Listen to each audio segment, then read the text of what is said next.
You settle in blankets pulled just right, the room dark but warm. The outside world quiets down, and your thoughts begin to slow. This is your time now, time to wander through strange and distant places without ever leaving your bed. You won't need a passport where we're going. You won't need to pack a thing. Just your curiosity dimmed like a bedside lamp. Tonight you're going somewhere old, very old. You're not visiting the Egypt you've seen on travel posters or cereal boxes, though. You're descending into its buried memories. This is not a tale about the glory of kings or sparkling pyramids. This is about the secrets, the disturbing, dusty secrets that the pharaohs of ancient Egypt never wanted carved into stone. Because as powerful as they were, as divine as they claimed to be, pharaohs had fears. They feared rebellion. They feared death. They feared that someday someone might uncover what they worked so hard to hide.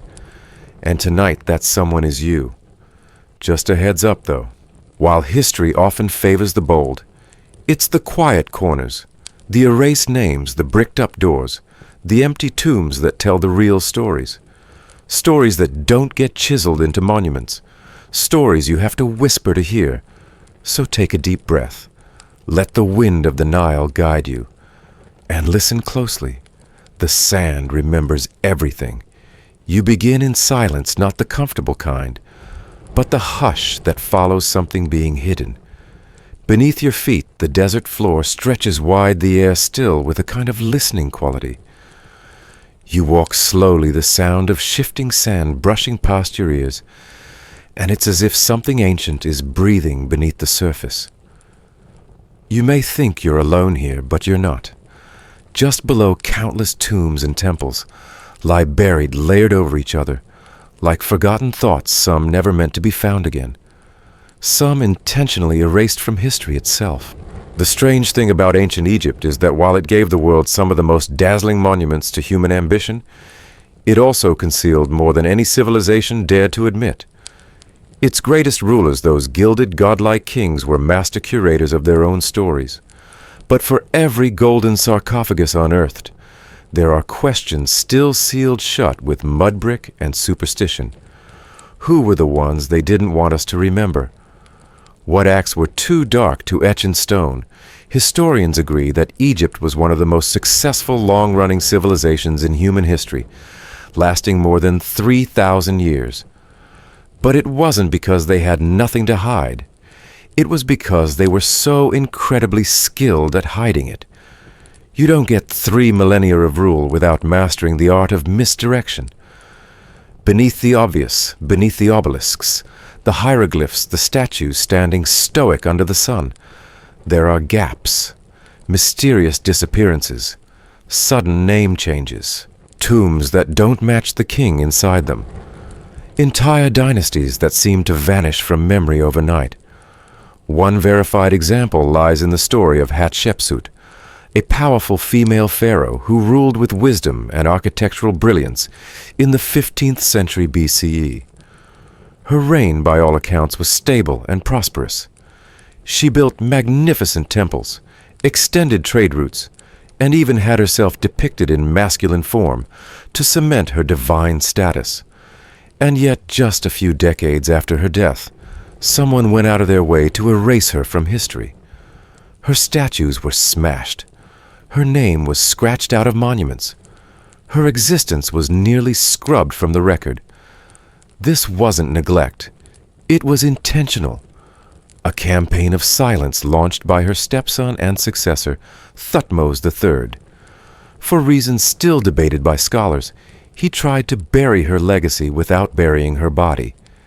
And for centuries it worked, until archaeologists in the 19th century began piecing together her story from scattered fragments. You walk through these remnants now past walls, whose hieroglyphs once glowed with pigment, their colors lost to time but not completely to memory. You picture the ancient scribes, their reed pens trembling just slightly as they chose their words. Because here's the unsettling part in ancient Egypt. Words weren't just decorative. They were magic. To speak something especially in writing was to make it real. To erase a name was to deny a soul's eternal life.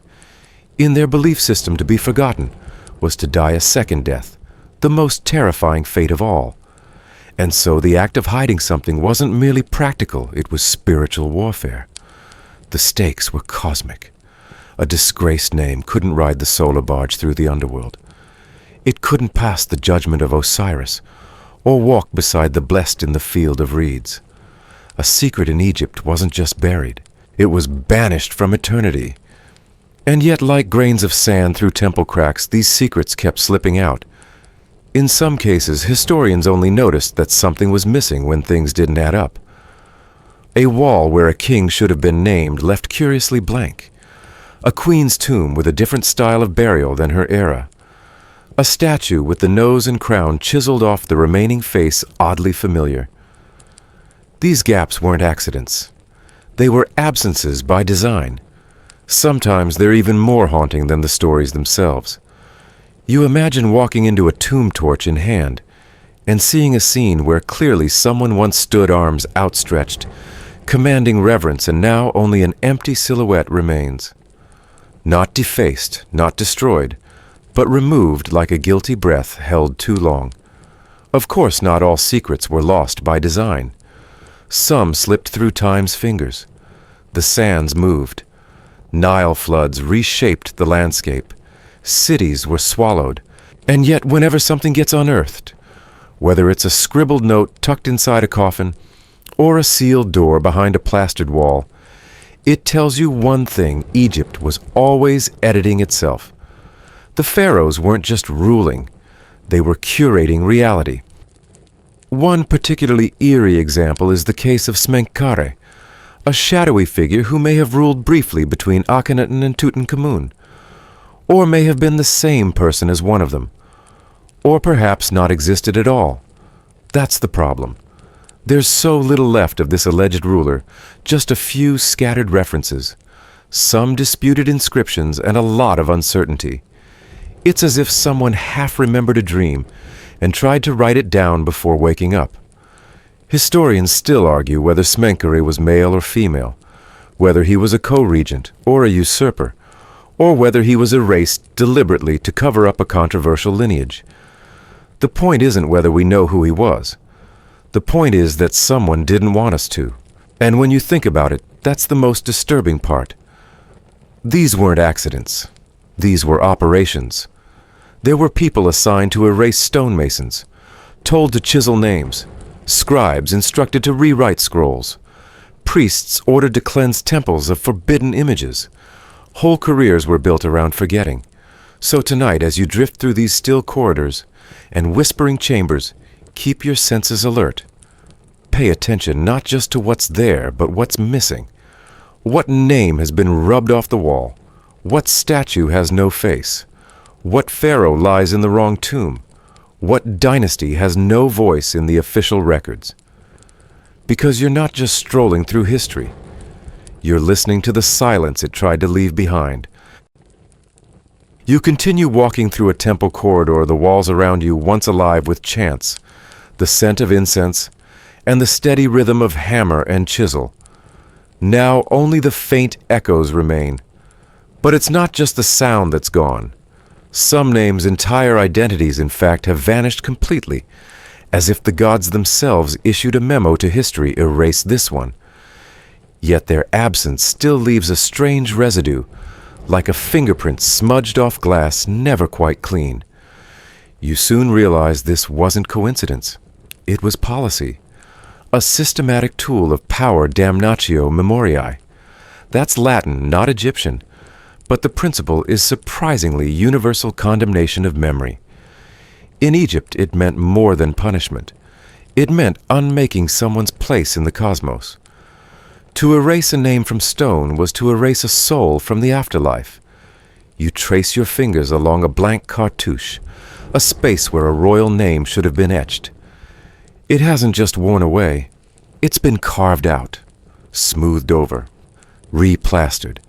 Someone stood here with tools and purpose, and chipped away not at stone but at identity.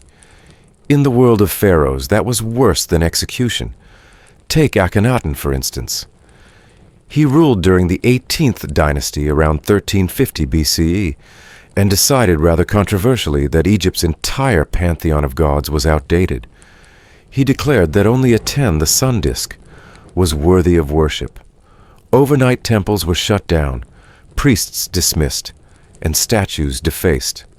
Akhenaten even moved the capital to a brand new city, Akhetaten, where Aten could reign alone. But after his death, a great undoing began.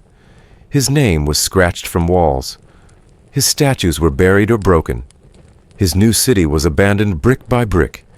His son, Tutankhaten, even changed his name to Tutankhamun, returning to the old gods and effectively throwing his father under the divine bus.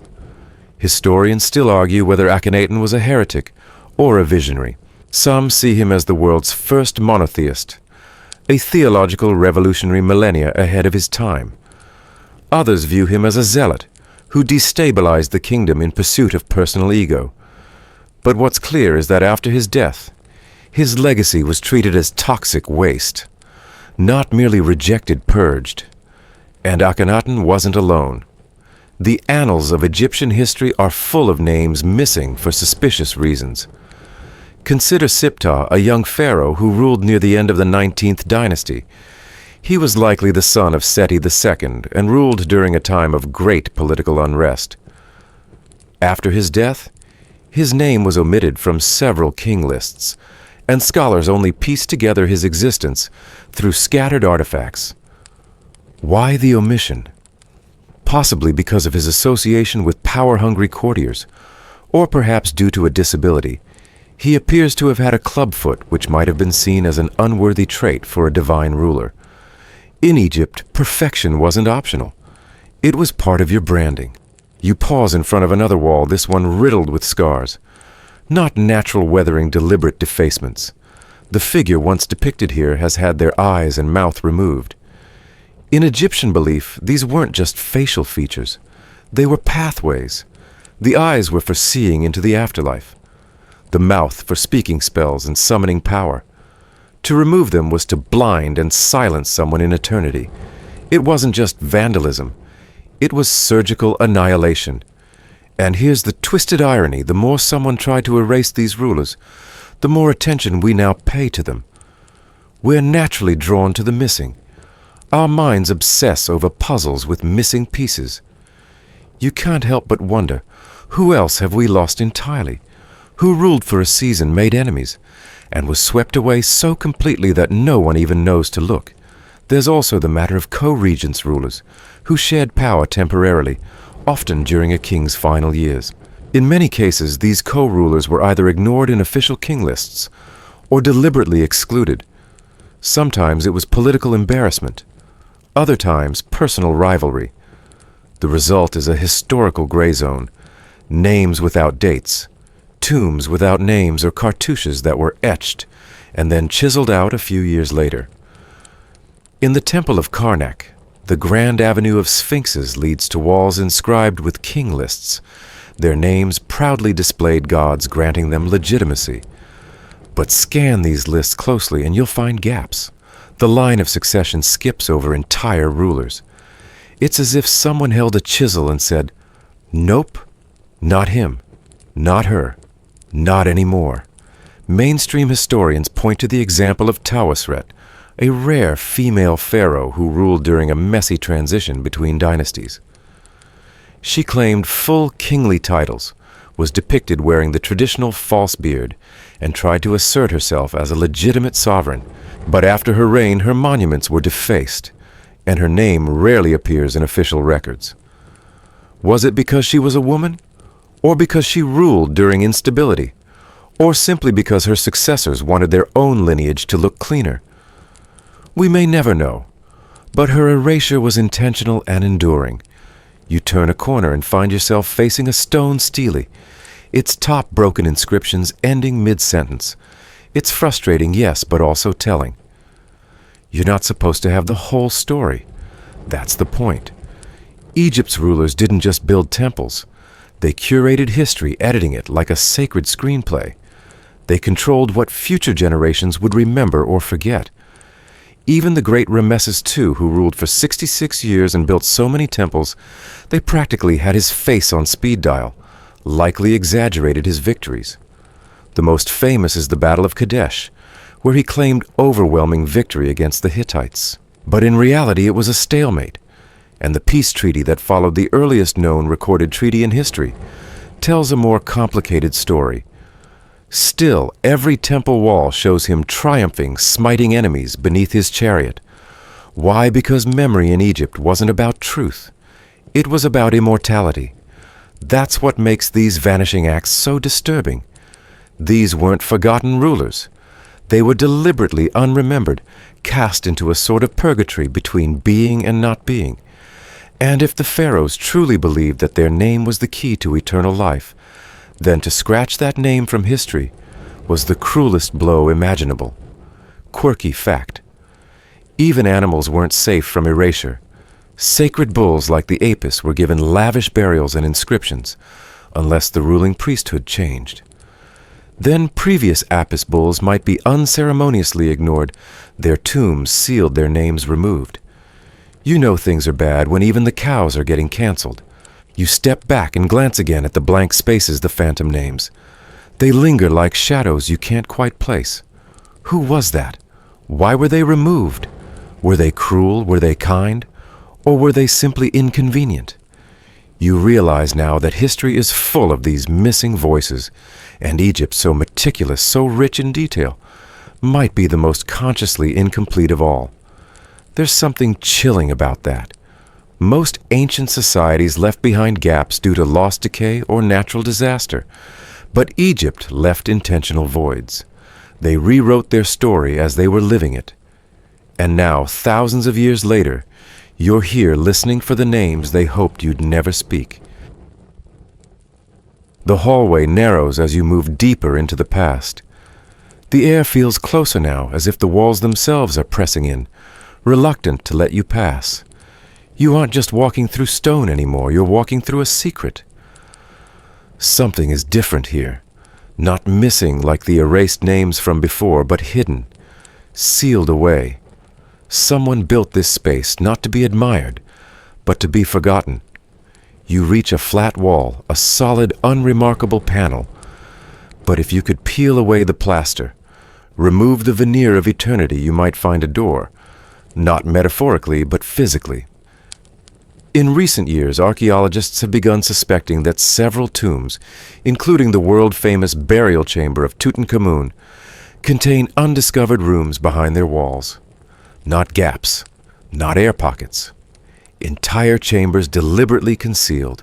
The theory began in earnest in 2015 when British archaeologist Nicholas Reeves proposed that the north wall of Tutankhamun's tomb might conceal a sealed doorway leading to a hidden burial, possibly that of Queen Nefertiti herself. Using ground-penetrating radar and close analysis of the wall's decorative patterns, Reeves noted inconsistencies in the plastering and painting, as if someone had built over an original doorway and then disguised it. The implications were staggering. Not just a new chamber, but a rewriting of royal burial history, hiding one of the most mysterious women in Egyptian lore behind a boy king's tomb. Though the evidence remains contested, subsequent radar scans have produced mixed results. This theory opened a new chapter in Egyptian archaeology, the search for deliberately hidden tomb architecture, not by time or erosion, but by the architects themselves. Who were they hiding? Why was it a security measure, a political statement, or something more troubling?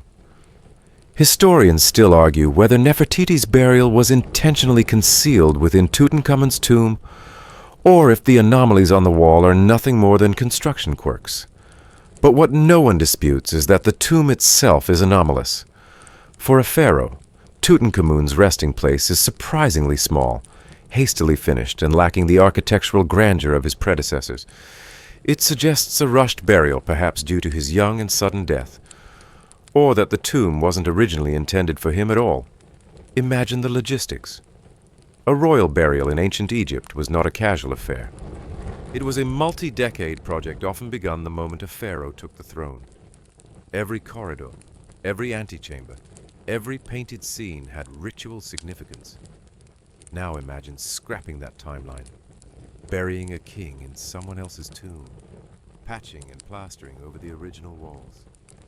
Perhaps even concealing an earlier occupant whose story had become too dangerous to tell. You begin to notice a pattern wherever something is hidden. There's usually something politically inconvenient nearby. Not just erased, but physically covered up. In the tomb of Seti, one of the most elaborately decorated royal tombs in the Valley of the Kings, there is evidence of unfinished corridors and sealed passages that may have been intended for expansion. These incomplete sections raise questions. Were they abandoned due to a rushed burial? Or were they intentionally blocked to prevent certain individuals, rivals, disgraced family members, or even unwanted consorts from being interred too close to the divine body? And then there are the anomalies at KV5, the enormous tomb built for the sons of Rameses II, initially dismissed as unremarkable when first discovered in the 1800s. KV5 was later found to be the largest tomb in the entire valley, containing over 120 chambers. Some were likely symbolic or ritual spaces. Others may have served as crypts for sons who died before their father, whose names were never formally entered into king lists. The tomb was essentially a royal dormitory of the forgotten, hidden in plain sight. Even more chilling is the possibility that some chambers weren't just sealed. They were sealed with intention never to be opened again. Like a secret locked in a drawer, these tombs weren't designed to be visited or honored. They were designed to be sealed off from history. You imagine the workers under torchlight laying bricks across a corridor, then covering them with limestone plaster painting scenes of divine judgment over the seam, as if to say there's nothing behind here. Move along. But the plaster doesn't lie quite flat. The colors are just a shade off. A trained eye sees the difference. A quirky but fascinating example comes from KV63, a chamber discovered in 2005 near Tutankhamun's tomb. At first it was thought to be another burial, but it turned out to be an embalming cache, a chamber filled with pottery linens, coffins and jars used in mummification. But here's the weird part. Some of the coffins were sealed but empty. Why go through the trouble of preparing coffins, sealing them, and burying them only to put nothing inside? Were these decoys offering symbolic curses? Some scholars believe these empty burials may have been part of ritual misdirection, meant to confuse tomb robbers or spiritual threats. Others suggest they were attempts to simulate the presence of individuals who had been denied real burial, political enemies, executed royals, or those considered ritually impure. And then, of course, there's KV55, another mysterious tomb, possibly connected to Akhenaten, or one of his close relatives. The identity of the mummy inside has long been debated. Genetic testing suggests a familial relationship to Tutankhamun, but damage to the burial equipment and missing inscriptions raise suspicions. Someone didn't just neglect this burial. They tried to erase it even after interment. Pieces of the coffin had been removed. The name on the canopic jars scratched away. Even the face of the golden mask had been gouged out. You can't help but feel a shiver. Someone wanted this person buried but not honored, known but not remembered, like a confession made under pressure and immediately retracted. Mainstream archaeologists agree that ancient Egyptian tombs were carefully planned for symbolic and magical purposes. The direction of corridors, the placement of statues, the sequence of painted scenes, they all guided the soul through the afterlife. So when those sequences are interrupted, when passages are blocked, or paintings altered midway, it's not just an architectural oddity, it's a red flag. Sometimes the secrets are buried beneath secrets. Consider the tomb of Senemet, a powerful official under Hatshepsut. He wasn't royalty, but his tomb, TT 353, is grand, and notably contains astronomical ceiling art, far more advanced than expected. But here's the twist. Senemet had a second tomb hidden elsewhere with an incomplete burial chamber. Was he planning something secret? Did he fall from favor before it could be finished? Or was one tomb a decoy? You begin to see ancient Egypt as a massive chessboard, where tombs weren't just final resting places. They were moves in a game of political survival. Some kings claimed the tombs of others as their own. Some filled tombs with false clues. Some had rooms built just to hide who wasn't there. Even royal wives had tombs that reflect quiet power plays.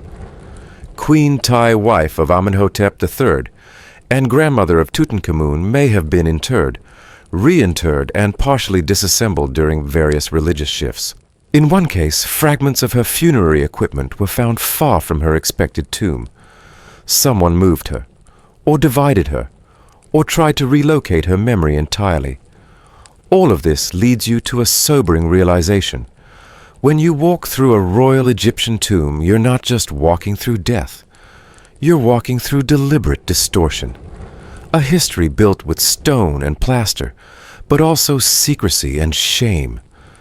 And if you think that's unique to a few troubled dynasties, consider that in 2021, new radar scans of the Western Valley of the Kings revealed multiple unmapped void spaces that show signs of artificial construction, but remain unexcavated. Could these be new tombs or old ones intentionally hidden from us? The debate continues, but the implications are the same. Egypt's secrets aren't all in the past. Some are still waiting beneath your feet. You stop for a moment, letting the silence settle again. You remember what the ancient Egyptians believed, that speaking a name keeps the soul alive. So what happens to the soul of someone sealed in a hidden room, their name unspoken, their story cut from the mural? Are they trapped in limbo? Or are they simply sleeping, waiting for someone like you to find them again? One thing is certain, you're not just reading hieroglyphs. You're reading between the walls. The deeper you go, the more the light begins to bend, not from the flickering torchlight in your mind, but from the distortion of expectation. You thought the pharaohs were titans immortalized in gold and granite faces, serene and flawless. That's how they wanted you to see them.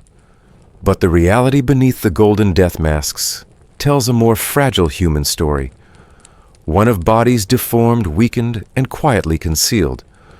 For a civilization obsessed with ideal proportions, symmetry, and divine perfection, ancient Egypt worked hard to hide the brokenness of its rulers. Their art was codified to present the pharaoh as eternally youthful and athletic, broad-shouldered, narrow-hipped, striding confidently into eternity, with a crook in one hand and flail in the other. But real bodies age. Real bones break. Real dynasties breed problems when divine blood stays in the family. Nowhere is this tension more evident than in the remains of Tutankhamun. When his tomb was discovered in 1922, it was a sensation, an untouched cache of gold, lapis, and alabaster. But the boy king himself, that's where the illusion cracked. His mummy, once unwrapped, told a sad story. Tutankhamun had a clubbed foot, malformed spine, and possibly a cleft palate. He suffered from malaria and required a cane to walk. Several were found in his tomb. He was not the striding figure carved into temple reliefs. He was a sickly, compromised young man, perhaps never meant to rule, perhaps pushed onto the throne by those using his bloodline as a tool. Mainstream historians agree Tutankhamun's physical issues were likely the result of generations of royal inbreeding. His parents were full siblings, a fact confirmed by genetic analysis of his DNA in 2010. While sibling marriage wasn't uncommon among royalty, it was seen as preserving the purity of divine lineage. It often came at a cost. And in Tutankhamun's case, the cost was written into his skeleton. You run your hand along a carved relief showing the boy king standing upright, smiting enemies blessed by the gods. But you can't help imagining the hidden pain behind that depiction. The effort it took to walk, the quiet gasps behind the throne, the scenes of power painted so perfectly, hiding a body barely holding together. And he wasn't alone. Consider Akhenaten, his likely father. the pharaoh who upended Egypt's religion and introduced monotheism, perhaps the most radical theological shift in the country's history. Artistic depictions of Akhenaten are famously bizarre: elongated skull-wide hips, spindly limbs, swollen belly. For centuries, scholars debated whether this was symbolic, spiritual, or anatomical.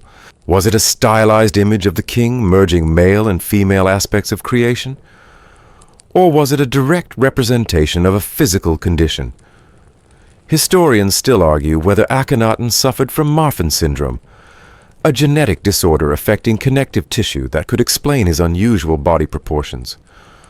Or perhaps Froelich syndrome, though that condition is now largely dismissed due to hormonal markers.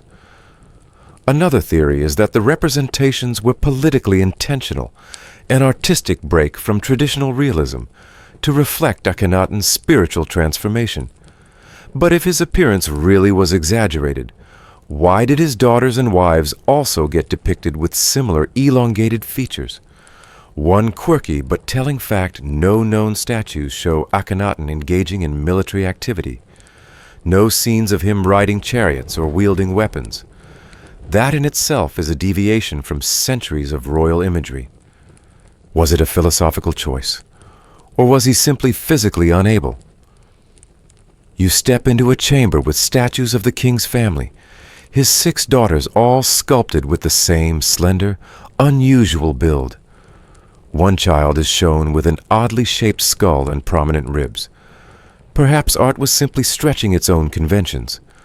Or perhaps the genetic inheritance of divine incest was beginning to show. The desire for aesthetic control wasn't limited to sculpture. Mummies were also manipulated to maintain the illusion. Royal embalmers sometimes stuffed the chest or limbs of a body to recreate fullness, or tilted the head to project nobility. In some cases, embalming was so rushed or mismanaged that the mummy was effectively destroyed. Tutankhamun's body, for example, appears to have burned inside the sarcophagus due to a chemical reaction between the unguents and the linen wrappings. His body was charred, distorted, and stuck to the bottom of the coffin. And yet to the outside world he remained the golden boy. Meanwhile, the burial of Siptah, another lesser-known pharaoh with a clubfoot, mirrors Tutankhamun's in eerie ways. His reign was marked by political unrest, and like Tutankhamun, his physical condition was likely the result of inbreeding. His mummy was discovered with severe spinal curvature, likely scoliosis and shortened limbs. His tomb is incomplete, and his memory sparse, as if the kingdom struggled to immortalize a figure who didn't match their template of strength. You wonder how many depictions of gods and kings are built on idealized lies. Did the priests know? Did the people suspect? Or did the magic of distance, the hieroglyphs, the gold leaf, the divine titles mask the pain and deformity too easily? The Egyptians were meticulous in their funerary architecture, their religious symbolism, and their visual representations. But behind closed doors, beneath the makeup, beneath the headdresses and the layers of linen, pharaohs were vulnerable. Some had brittle bones, some had fused vertebrae, some could not stand on their own. They were worshipped as gods and often died as fragile men. There's something haunting in the contrast between outer image and inner truth. These rulers had limitless resources: the best physicians' herbal remedies, spiritual incantations, and even experimental surgeries. Some medical papyri from the time describe splinting broken bones and treating wounds with honey and copper salts. But genetic disorders, they had no name for those. They had only denial, and denial, especially when paired with absolute power, can become ritual. Perhaps that's why so many royal tombs overcompensate. You've seen them: endless corridors, massive stone sarcophagi rooms, filled with hundreds of figurines meant to serve the dead in the afterlife. It's as though they were building up walls to keep reality out. Reality, after all, has a tendency to ruin mythology. One detail you might find: peculiar pharaohs often chose to depict themselves larger than anyone else in every scene, no matter the context. This wasn't just symbolism, it was ego armor. In every temple relief, the pharaoh towers over enemies, ministers, even gods. But if you examined his skeleton, he might have stood only 5'3", hunched and limping. You pause beside a statue of Ramesses II, the so-called great ancestor. His depictions show him virile and commanding, even into old age. But CT scans of his mummy reveal severe arthritis, a stooped posture, and extensive dental decay. The great warrior king spent his final years in pain. His spine calcified his mouth, infected his mobility limited. He may have reigned for 66 years, but his godlike image was already outliving him before he died. Historians have since coined the phrase idealized realism to describe this era of Egyptian art. It's not entirely false, but not entirely honest either. It shows what the pharaoh was supposed to be, even if he couldn't meet the standard in life. In many ways, it was a kindness, but also a distortion, a carefully curated myth. You exhale and realize that myth has weight. The masks, the murals, the monuments, they were armor against fear, against vulnerability, against the creeping realization that even gods can be sick. Even immortals die with crooked legs and aching teeth. So the next time you see a pharaoh's face in a museum, perfect and symmetrical, remember this: there may have been pain behind that stillness. A cane leaning against the throne, just out of view, a priest, muttering healing spells not for ceremony, but for necessity. The gold may have shone bright, but inside the bodies were often already breaking. And maybe that's what makes their story matter more. You walk slowly now, not because you're tired, but because you're beginning to understand how carefully this entire world was constructed, not just physically, but symbolically. Every statue, every burial, every painted panel had a purpose beyond beauty. It was about meaning, legacy, eternity. And nothing in that legacy was more obsessively preserved or dangerously distorted than blood. The bloodline of the pharaoh was sacred. And to keep it sacred, the rulers of ancient Egypt were willing to do something that feels deeply disturbing. By modern standards, they turned inward. In ancient Egypt, incest wasn't a scandal. It was a divine necessity. For the average Egyptian, marrying within the immediate family was strictly taboo. But for the royal family, where gods were believed to walk the earth in human form, keeping the bloodline pure was not just acceptable, it was preferred. Pharaohs routinely married their sisters, half-sisters, and in rarer but documented cases, even their own daughters. Not out of lust, but out of ideology. The divine could only reproduce with the divine. One mainstream historical fact most scholars agree upon is that Amenhotep I and his sister wife, Amosa Nefertari, were among the earliest known examples of sibling marriage in Egypt's royal family. From then on, it became almost expected. The practice solidified political legitimacy, concentrated religious authority, and most importantly symbolized the reenactment of divine creation myths. The gods Osiris and Isis, for example, were brother and sister, as were Geb and Nut. In copying them, pharaohs believed they were affirming their own godhood. Of course, the gods didn't leave behind genetic material. Human royals did. And over generations, the effects began to show. As you learned with Tutankhamun, the marriage of siblings could result in congenital conditions: cleft palate, scoliosis, clubfoot, malformed skulls, and other internal failures that no amount of magic or medicine could fix. Yet the marriages continued, not just tolerated, but orchestrated. You imagine the court matchmakers, advisors, priests, and family elders, selecting wives not based on affection, but based on blood percentage. The closer the relation, the more divinely qualified she was. And for the daughters of pharaohs, especially those born to great royal wives, this could mean being married off to their own father or brother before they were even teenagers. The case of Ramses II is particularly well documented. He had over 100 children, and at least 3 of his daughters were married to him. Their names appear in inscriptions alongside those of his consorts. In temple scenes, they are shown standing behind him, holding ritual objects or even seated beside him as queens. Historians still debate how ceremonial these marriages were, whether they involved sexual unions or were symbolic roles of queenship. But in either case, the practice underscored an unyielding commitment to divine lineage. One of the most famous and deeply unsettling cases of incest and royal obsession is tied to Akhenaten and his daughter Ankhesenamun, who may have also been married to her own half-brother, Tutankhamun. In surviving texts and paintings, she appears as both queen and sister to Tutankhamun. After his death, she even wrote a letter to the Hittite king, begging him to send her a husband, stating she would not marry a servant. Scholars interpret this as a sign of her desperation to escape the suffocating family circle, perhaps, or to avoid marrying another relative.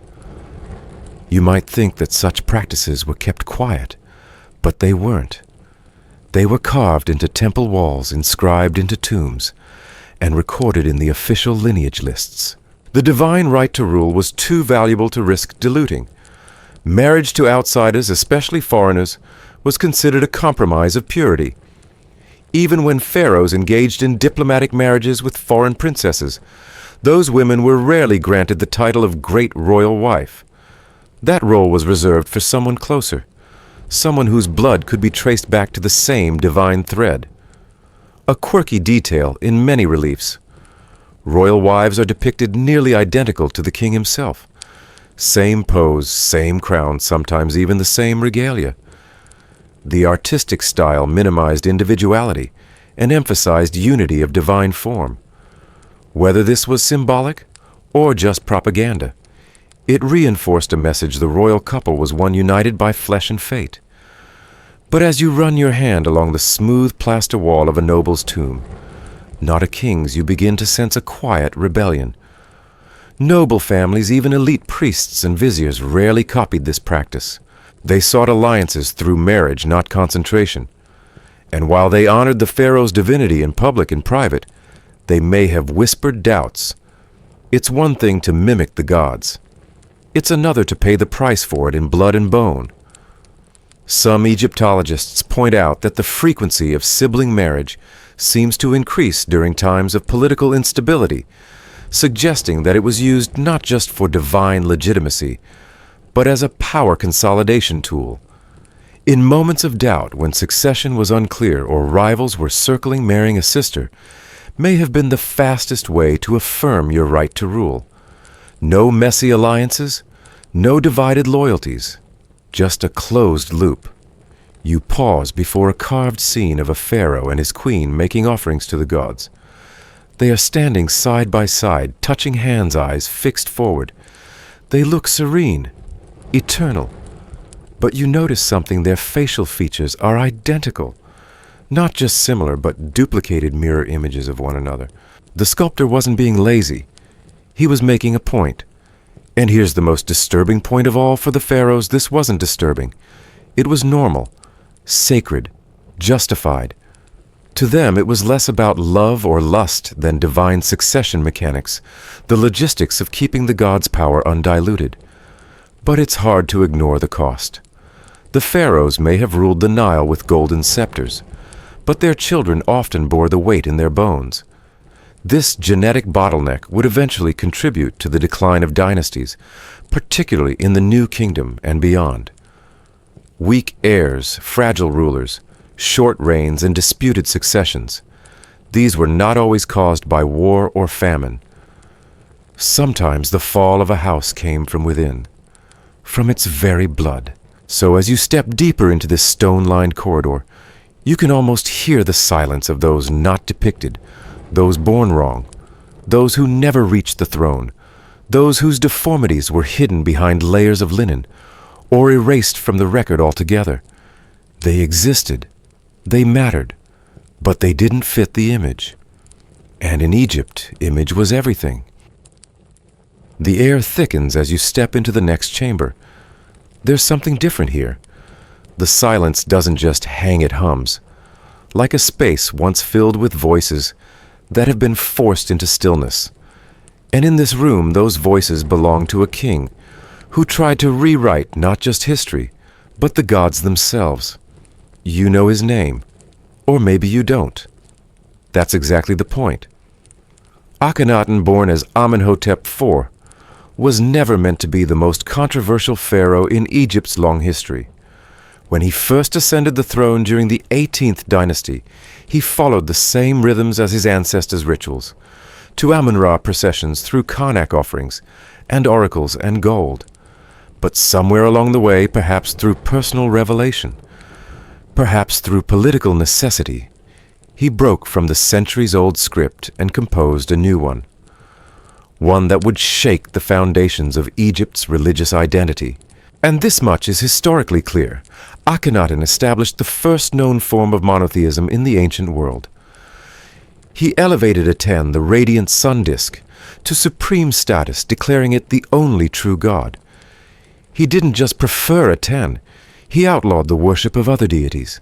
Temples to Amun-Osiris, Horus, and the rest were shuttered, their priests stripped of power. This was not a gentle reform. It was a scorched earth theology.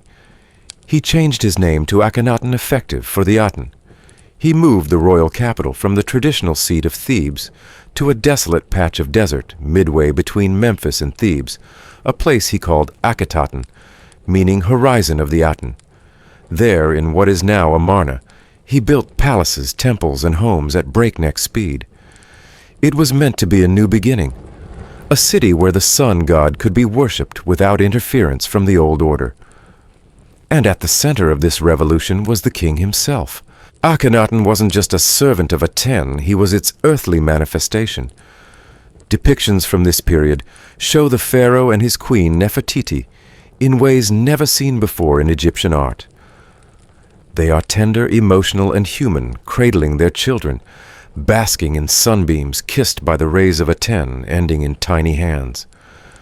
These were deeply personal images, radical in both style and substance. The stiff formality of previous eras had melted under the sun. But what seemed like spiritual awakening quickly became spiritual isolation. The priesthood, once the most powerful class beneath the king, was devastated. Egypt's religious infrastructure, rooted in hundreds of gods, each with temples, festivals, and duties, was dismantled in under a decade. And while Aten's worship grew at court, it failed to take root among the common people, who still clung to the comfort of old gods, the ones who had walked with their ancestors for generations. Historians still argue whether Akhenaten's reforms were driven by genuine belief or political expediency. Some see him as a religious visionary centuries ahead of his time. Others believe he was consolidating power by eliminating the independent priesthood, centralizing spiritual authority in himself. After all, if you control the only God, you control everything. But either way, his reign ended in silence. After 17 years, Akhenaten disappeared from the records. His successors acted swiftly, not just to reverse his changes, but to obliterate his memory. Akhetaten was abandoned. The temples were left to the sand. His name was scratched from king lists. His statues were toppled or recarved. Nefertiti's fate became a mystery lost to time, and Aten reduced to a theological footnote. Even his mummy remains unconfirmed. A body discovered in KV 55, badly damaged, and missing identifying inscriptions, is believed by many scholars to be Akhenaten.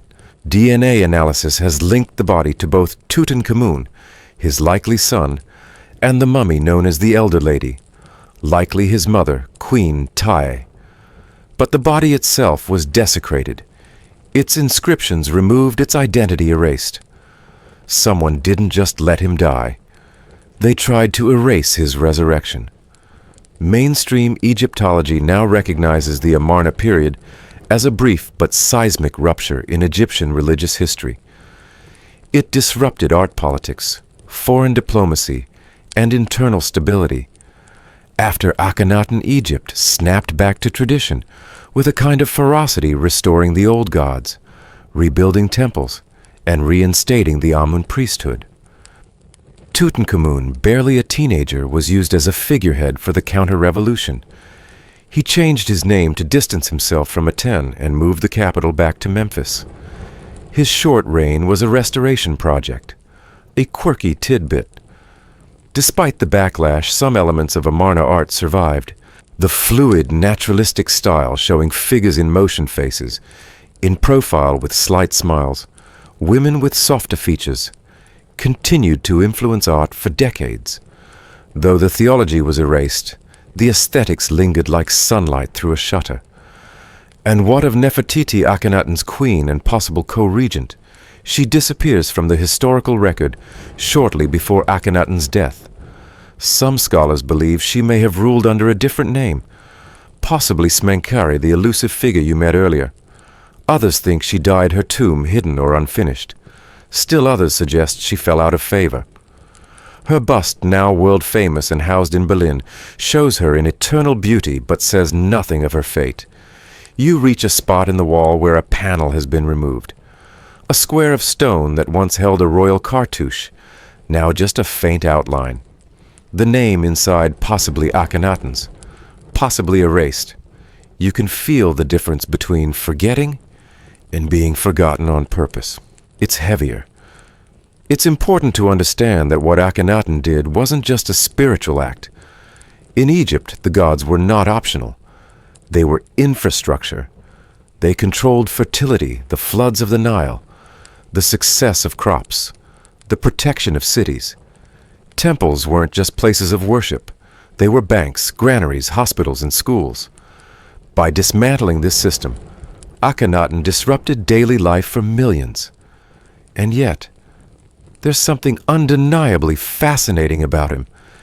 He stands out in the long, gold-lined hallway of pharaohs as the only one who dared to think differently. Was it arrogance, or was it courage?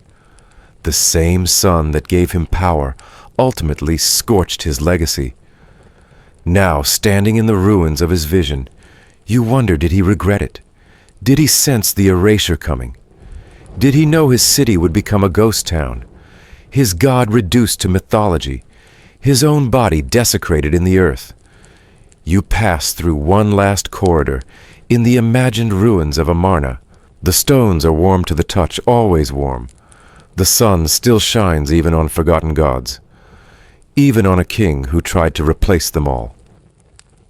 You emerge from the sun-drenched ruins of Akhetaten and drift back into shadow, into the inner sanctums of Egypt's palaces, where the golden thrones were flanked not just by ministers and generals, but by whispers, the kind that travel through silk veils and latticework screens, where every gesture is a message and every silence a weapon. You've entered the royal harem. Now forget everything you think you know about harems.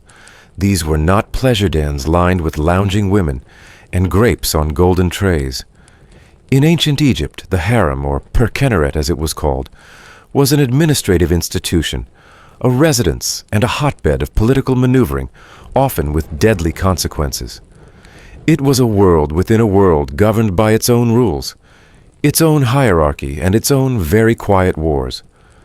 The women of the harem included not just wives and concubines, but royal daughters, widowed queens and noblewomen, offered by powerful families to strengthen alliances. Some were there for honor, others for control.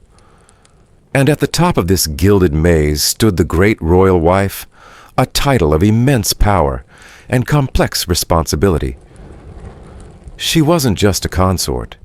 She was a queen, a ritual partner in religious ceremonies, and sometimes even a regent in the pharaoh's absence. But beneath her and around her the web thickened. Secondary wives favored concubines and foreign princesses, all vied for attention and influence. And when the stakes included not just proximity to power, but the chance to bear the next ruler of Egypt ambition, sharpened into something darker. Mainstream historians confirmed that the harem was both domestic and political. It operated as a self-contained estate, with its own officials, guards, tutors, and priests. Women were educated, trained in ceremony, and expected to embody the ideals of beauty, grace, and obedience, while simultaneously learning how to survive among rivals. Sometimes that meant gossip, Sometimes it meant poison. One of the most famous and most chilling examples of harem intrigue is the harem conspiracy against Ramesses III, a pharaoh of the 20th dynasty.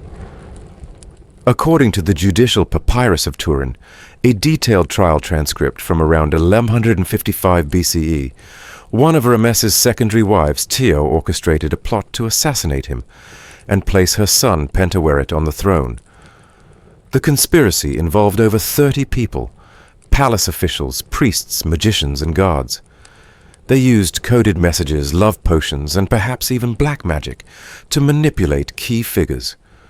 Their plan: kill the king during a festival, spark chaos in the royal court, and clear a path to power for Tai's son. It almost worked. Ramesses III died shortly after. For decades, historians believed the attempt may have failed, but in 2012, CT scans of his mummy revealed a deep slit across his throat, likely inflicted by a sharp blade. He had been murdered after all. The trial records state that some conspirators were executed, others allowed to commit suicide, and Pentaweret himself was forced to take his own life.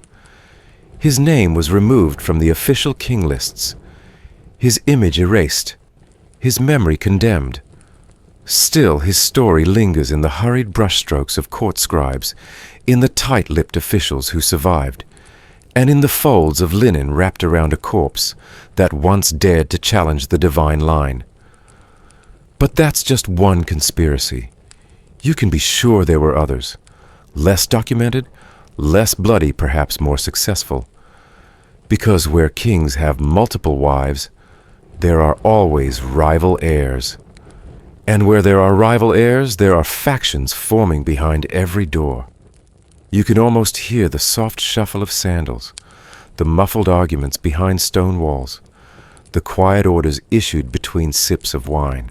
A quirky fact: while Egyptian art usually depicted the harem as a harmonious court of grace and beauty, some rare pieces show women brawling, pulling each other's hair or striking one another with open hands.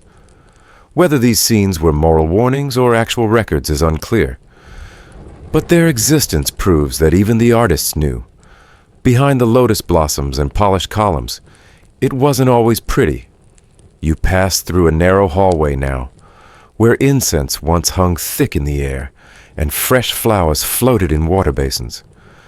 This is where the pharaoh's children were raised boys, who would become generals, and girls who might become queens, even to their own fathers or brothers.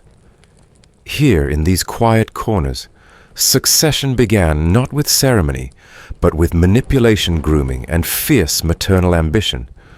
Some women wielded influence with subtlety, others with force. Consider Queen Tiye, wife of Amenhotep III and mother of Akhenaten. Though born a commoner, Tiye was brilliant, politically astute, and respected by foreign leaders. Letters from the Amarna archive reveal that rulers from Mitanni and Babylon addressed her directly, sometimes with more deference than they gave her husband. She remained a formidable presence even during her son's reign, possibly advising him during his theological upheaval. Then there was Nefertiti, whose name has become legend, though her end remains a mystery. Beautiful, powerful, and politically active, she is depicted in Amarna art, wearing the blue crown traditionally reserved for kings, smiting enemies alongside Akhenaten. Some believe she ruled briefly after his death under a new name. Others think she was eliminated when her influence grew too threatening. And what of Ankhesenamun, Tutankhamun's wife?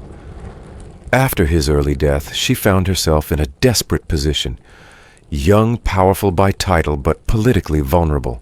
In one of the most astonishing documents of the time, she writes to the Hittite king, begging for one of his sons to marry her. "I am afraid," she writes, "I will not take a servant to be my husband." The request was unprecedented. A royal Egyptian woman asking for a foreign prince. The Hittite king agreed. He sent his son. But the boy was murdered before reaching Egypt, likely by factions within the court, who saw the marriage as a threat. Ankhesenamun vanishes from history soon after. Historians still debate whether her letter was a diplomatic ruse or a genuine plea for help. What's certain is that it speaks volumes about the dangers of being a woman in power, especially in a system that both idolized and entrapped them. In the dimness of these imagined chambers, you feel the weight of their ambition, their desperation, their strategies etched into nothing but memory. Some won, some died, some lived long enough to be erased by the next queen's scribe, and some still haunt the inscriptions, nameless and half-spoken. You approach a final chamber, now a resting place for one of Rameses II's daughters, likely also one of his wives. The carvings are delicate, the offerings well preserved, but there's no great proclamation of love, no public poetry carved in limestone. Just a name, a few titles, and the eternal stillness of someone who bore the crown and the consequences alike. Perhaps that's the tragedy of the harem. It gave women power, yes, influence, access, a voice in dynastic politics, but it also silenced them. Their triumphs were hidden behind veils, their failures punished with invisibility, their lives complex, brilliant, brutal, distilled into fragments of pottery, stray inscriptions, and footnotes on king lists. And yet even now their stories find you, in the silence, in the shaded corridors, in the pauses between hieroglyphs, because some whispers are louder than a royal decree. You step away from the flickering tensions of the harem and descend again, this time, far deeper beneath the grandeur of palaces, under the rhythmic chants of temple priests, below the surface of ceremonial life. You are now in a place that was never meant to be visited, not even by the dead themselves, because this is not a tomb of rest nor of honor. This is the chamber of the silenced, the ones who were buried alive, sacrificed in service, and erased not by time, but by intention. In early dynastic Egypt, a practice both reverent and horrifying took place. The retainer sacrifice, the ritual killing and burial of servants' companions, and sometimes even family members, to accompany the pharaoh into the afterlife. It wasn't metaphorical. These were real people, real bodies, laid in rows beside or around the tomb of their king, killed not because they disobeyed, but because they were loyal, or at least useful. The clearest mainstream evidence of this practice comes from the first dynasty, especially the reign of King Jer around 2900 BCE. His tomb, located at Abydos, was surrounded by at least 318 subsidiary graves, many containing the bodies of young men and women interred in orderly rows. Some were adorned with simple grave goods. Others were crammed together in tight chambers, suggesting haste or hierarchy. Historians agree that these retainers were likely sacrificed at the time of the king's death or shortly thereafter. There is no evidence that these burials were staggered or died of natural causes. Some skulls show signs of trauma, some bodies signs of binding. This wasn't ceremonial in the symbolic sense. It was a logistical, state-run death operation, with spiritual justification baked into the system. The logic in a pharaonic sense was clear. If the king lived on after death, then he needed his court, his hairdresser, his cupbearer, his guards, his advisors, his entertainers, maybe even his pets. If he ruled in the field of reeds, the lush paradise awaiting righteous souls, he couldn't do so alone. So the retinue followed him not in spirit but in body. This practice waned significantly by the end of the First Dynasty. By the Middle and New Kingdoms, human sacrifice as a routine royal burial element had disappeared. Instead, pharaohs were buried with ushapti figures, small carved statuettes meant to magically serve the king in the afterlife. Inscriptions on these figures included spells from the Book of the Dead, commanding the ushapti to take on labor for their master. It was a bloodless innovation, but one born perhaps from a growing discomfort with what came before. You pause before a series of deep shaft tombs. Some are cleanly dug precise. Others look cramped, hurried, as if the workers had little time, or worse, little care. The remains found in subsidiary graves often tell a different story than the central tomb. While the king is wrapped in fine linen, Laid with gold and amulets, his companions are hastily buried. Some without coffins, their bodies twisted unnaturally. A quirky and disturbing discovery comes from tomb 35003 at Saqqara, belonging to a noble named Unearth, who may have ruled as regent or pharaoh in her own right. Surrounding her tomb were over 40 subsidiary burials, including some of children. Scholars debate whether these were ceremonial attendants or victims of a brutal rite. The presence of child remains suggests a ritual that had lost any pretense of spiritual elevation. And while we often associate this practice with Egypt's earliest kings, it never fully vanished. Echoes of it persisted in subtler forms. In the tomb of Amenemhat III, a 12th dynasty ruler, buried at Hawara, archaeologists found the remains of young women, likely sacrificed, and entombed alongside him. They weren't servants, they may have been concubines, or even royal daughters. Their bodies were carefully placed, their purpose never inscribed. Historians still argue whether these later sacrifices were exceptions or continuations, moments of archaic revival, or signs that the old rites never truly died. But what's clear is that Egypt's relationship with death was not always peaceful. It was layered, practical, and sometimes terrifying. You walk along a gallery where walls once held the names of those buried here. But the names are gone.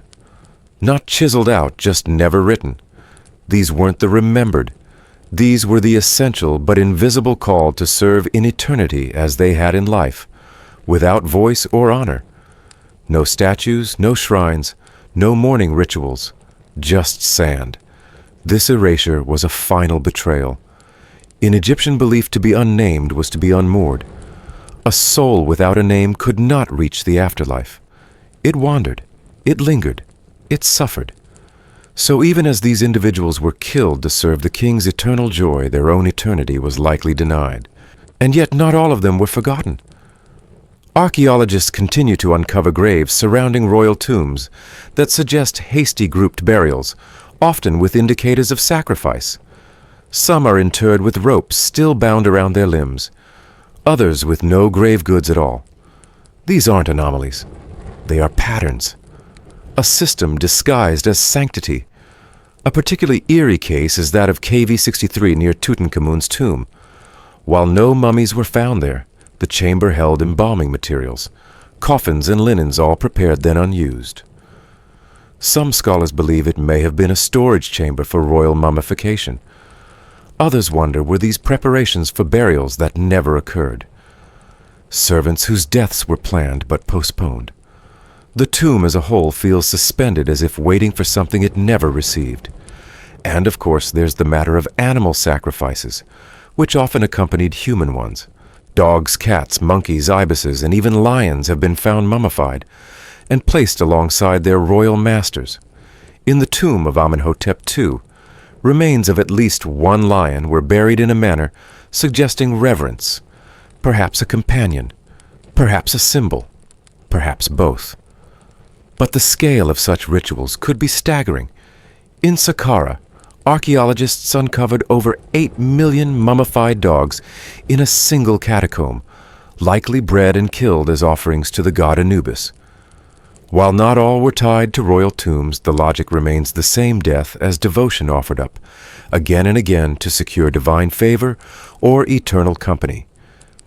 And here's the contradiction: you can't ignore a civilization so obsessed with eternity also seemed deeply comfortable with sacrificing others' eternities for its rulers. Not all souls were given equal passage. Some were cut short intentionally, ritualistically, and quietly. You look now at a simple pit burial, one of many around a royal tomb. There is no coffin, no amulet, just bone and dust. Perhaps the person here once poured wine into a golden cup. Perhaps they once bathed the pharaoh's hands. Perhaps they were young, full of hope, chosen for service, only to find that service meant silence. And as you walk away, you carry a quiet truth with you: the golden tombs, the towering obelisks, the shining legacies of kings were built, not just on stone, but on the sacrificed lives of the unseen. You climb slowly now, ascending from the darkened graves of forgotten retainers toward the echoing halls of royalty again, but this time you're stepping into contested territory. Not every pharaoh wore his crown with certainty. Not every throne passed peacefully from father to son. Behind the glittering lineage of divine rulers lies a messier story, one filled with illegitimate kings, quiet coups, and an empire constantly writing and rewriting its own succession. Egyptian civilization may seem orderly to the modern eye dynasties, numbered cleanly pharaohs listed in sequence, each handing off power to the next like a sacred torch. But in reality, royal succession was often anything but tidy. The death of a pharaoh didn't always signal the rise of the next rightful heir. It often sparked scrambles for power, sometimes violent, sometimes shrewd, and nearly always shrouded in layers of later revision. A striking example of this dynamic comes from the transition between Tutankhamun and his successor Ai. When Tutankhamun died around age 18, he left behind no surviving children and no clear heir. Into that void stepped Ai, a court official, who had risen through the ranks during Akhenaten's reign. He was old, experienced, and not of direct royal blood, yet somehow he became king. Mainstream historians acknowledge that Ai may have married Ankhesenamun Tutankhamun's widow to legitimize his claim. A ring bearing both their names was found in a remote antiquities market, likely looted from a tomb. But she disappears from the record soon after. Was she forced into the marriage? Was she eliminated? We'll never know. What we do know is that Ai quickly took power, buried Tutankhamun in a tomb, never meant for him, and inserted his own name onto some of the artifacts. In one case, Tutankhamun's golden burial mask appears to have had its original nameplate replaced. These kinds of revisions weren't just symbolic. They were strategic maneuvers, efforts to retroactively justify power. Ai needed to appear as the next rightful link in the divine chain, not a courtier who took advantage of a boy king's early death. And he wasn't the last to try. After Ai came Horemheb, a military general who had no royal blood and had never been heir designate under Akhenaten.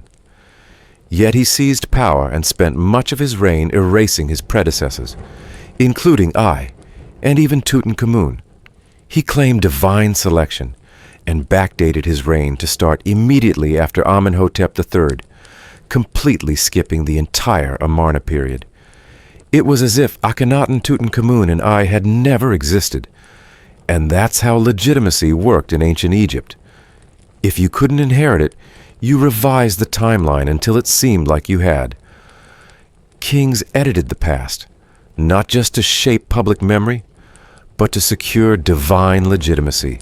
After all, if you could convince the gods you were chosen, who could challenge you? Historians still argue whether Horemheb's reign marked a restoration or a clever takeover. On one hand, he repaired temples, reinstated priests, and laid the groundwork for a more stable line. On the other, his rise came at the expense of erasure and orchestrated forgetfulness, designed to elevate himself. But Horemheb wasn't alone. Egypt's history is full of kings who weren't supposed to be kings. Some rose from the priesthood, some came from military ranks, some from obscurity. And the records that remain often gloss over these irregularities, smoothing out timelines and omitting challengers. But archaeological evidence tells another story. Consider the 13th dynasty, a period plagued by rapid succession and short reigns. Dozens of kings ruled for only a year or two. Their names are barely preserved, sometimes only in secondary inscriptions or broken stelae. Why? Because the kingdom was fracturing. Regional governors known as nomarchs began to assert independence. Multiple rulers may have claimed the throne simultaneously, each backed by local factions. These pharaohs left behind fewer monuments, not because they lacked ambition, but because they lacked time. You pass through a corridor lined with fragments, cartouches, half-carved statues half-finished. These may belong to the lost pharaohs men, whose reigns were erased by successors, their names omitted from king lists like Manetho's the Ptolemaic priest, whose chronology shaped much of what modern scholars understand. Even the second intermediate period, a time marked by the rule of the Hyksos foreign kings of Semitic origin, is a study in strategic erasure. The Hyksos ruled parts of northern Egypt for over a century during the 15th dynasty, introducing new technologies like the horse-drawn chariot and advanced bronze weaponry. But when the native Egyptian kings of Thebes eventually expelled them, the Hyksos were cast as invaders and usurpers. Later pharaohs, especially Ahmose I, the founder of the 18th dynasty, emphasized his conquest of the Hyksos as a national triumph, painting himself as a liberator. But the truth is more nuanced. The Hyksos had ruled long enough to build temples, mint their own inscriptions, and even adopt Egyptian customs. Yet their memory was purposefully tarnished, another example of history written not by the victors but rewritten by them. And then there's the curious case of Smenkhkare, possibly a brother, or co-regent to Akhenaten, or perhaps even Nefertiti ruling under a different name. Smenkkare's existence is supported by only a handful of inscriptions and a few disputed artifacts. Their reign may have lasted a few months or a few years. The gender, the lineage, even the burial site remain uncertain. It's as if the scribes themselves were unsure whether to preserve the name or bury it with the body. A quirky historical footnote. One of the few surviving depictions of Smenkhkare shows a royal figure wearing both the Nemes headdress and the double-crowned traditional symbols of kingship, yet the body is curiously androgynous. Was this intentional, a stylized attempt to merge royal roles, or an indicator of a blurred identity? And while royal men maneuvered for legitimacy, queens occasionally took power outright. The most famous, of course, was Hatshepsut, who crowned herself pharaoh and ruled for over 2 decades. But after her death, her stepson, Thutmose III, launched a campaign to erase her memory, chiseling her name from monuments, defacing her images, and usurping her building projects. Not because she was incompetent, but because her reign challenged the narrative that only men could rule. He had to erase her to maintain the script. Yet Hatshepsut's temple at Deir el-Bahari still stands. Her statues have been reassembled, her story reclaimed. And in that she stands not just as a ruler, but as a survivor of revision. You look now at the tomb of a man named Userkare, a shadowy figure who briefly reigned during the 6th dynasty. His name appears in only a few places. His tomb remains unconfirmed, but he ruled long enough to be remembered and short enough to be forgotten. Some suggest he was a usurper, others a regent. Perhaps he was merely inconvenient. That's what ties all these figures together: inconvenience.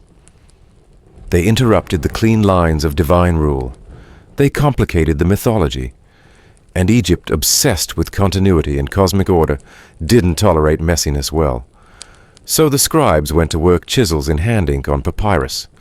They struck names, redrew family trees, rewrote reigns, not just to glorify the present king, but to protect the illusion that pharaohs had always ruled in harmony, father to son, blessed by the gods, even if that harmony was stitched together with lies. As you exit this imagined hall of disputed kings, you realize something subtle but chilling. The most dangerous person in Egypt wasn't the traitor or the foreigner. It was the successor with a reason to rewrite you. And that's why some kings rule for centuries in memory, while others vanish between the lines. You step now into the cool, shadowy sanctum of courtly illusion, where marble smiles hide sharpened blades, and words are twisted, not only into politics, but into magic. Pharaohs didn't rely solely on armies or laws to secure their power. No, they wielded something far older, darker and more elusive. In the flickering lamplight of temples and palaces, they conjured spells, inscribed curses, and trusted in charms as much as in generals. This was dark magic in the court, and its traces still whisper from the tomb walls and buried scrolls of ancient Egypt. Unlike in modern society, where religion and politics tend to wear different hats, pharaonic rule was magic. Pharaohs weren't just rulers. They were incarnations of gods. Their words carried divine authority. Their gestures influenced the stars. And within this sacred framework, magic, or Heka as the Egyptians called it, wasn't superstition. It was the fuel of reality. To the ancient Egyptians, Heka wasn't a fringe practice, it was cosmic glue. Priests used it to heal. Midwives invoked it to ease childbirth. Farmers buried protective amulets in their fields. But in the royal court, magic took on another dimension. It became a weapon, a shield, a veil of mystery capable of killing or protecting with equal efficiency.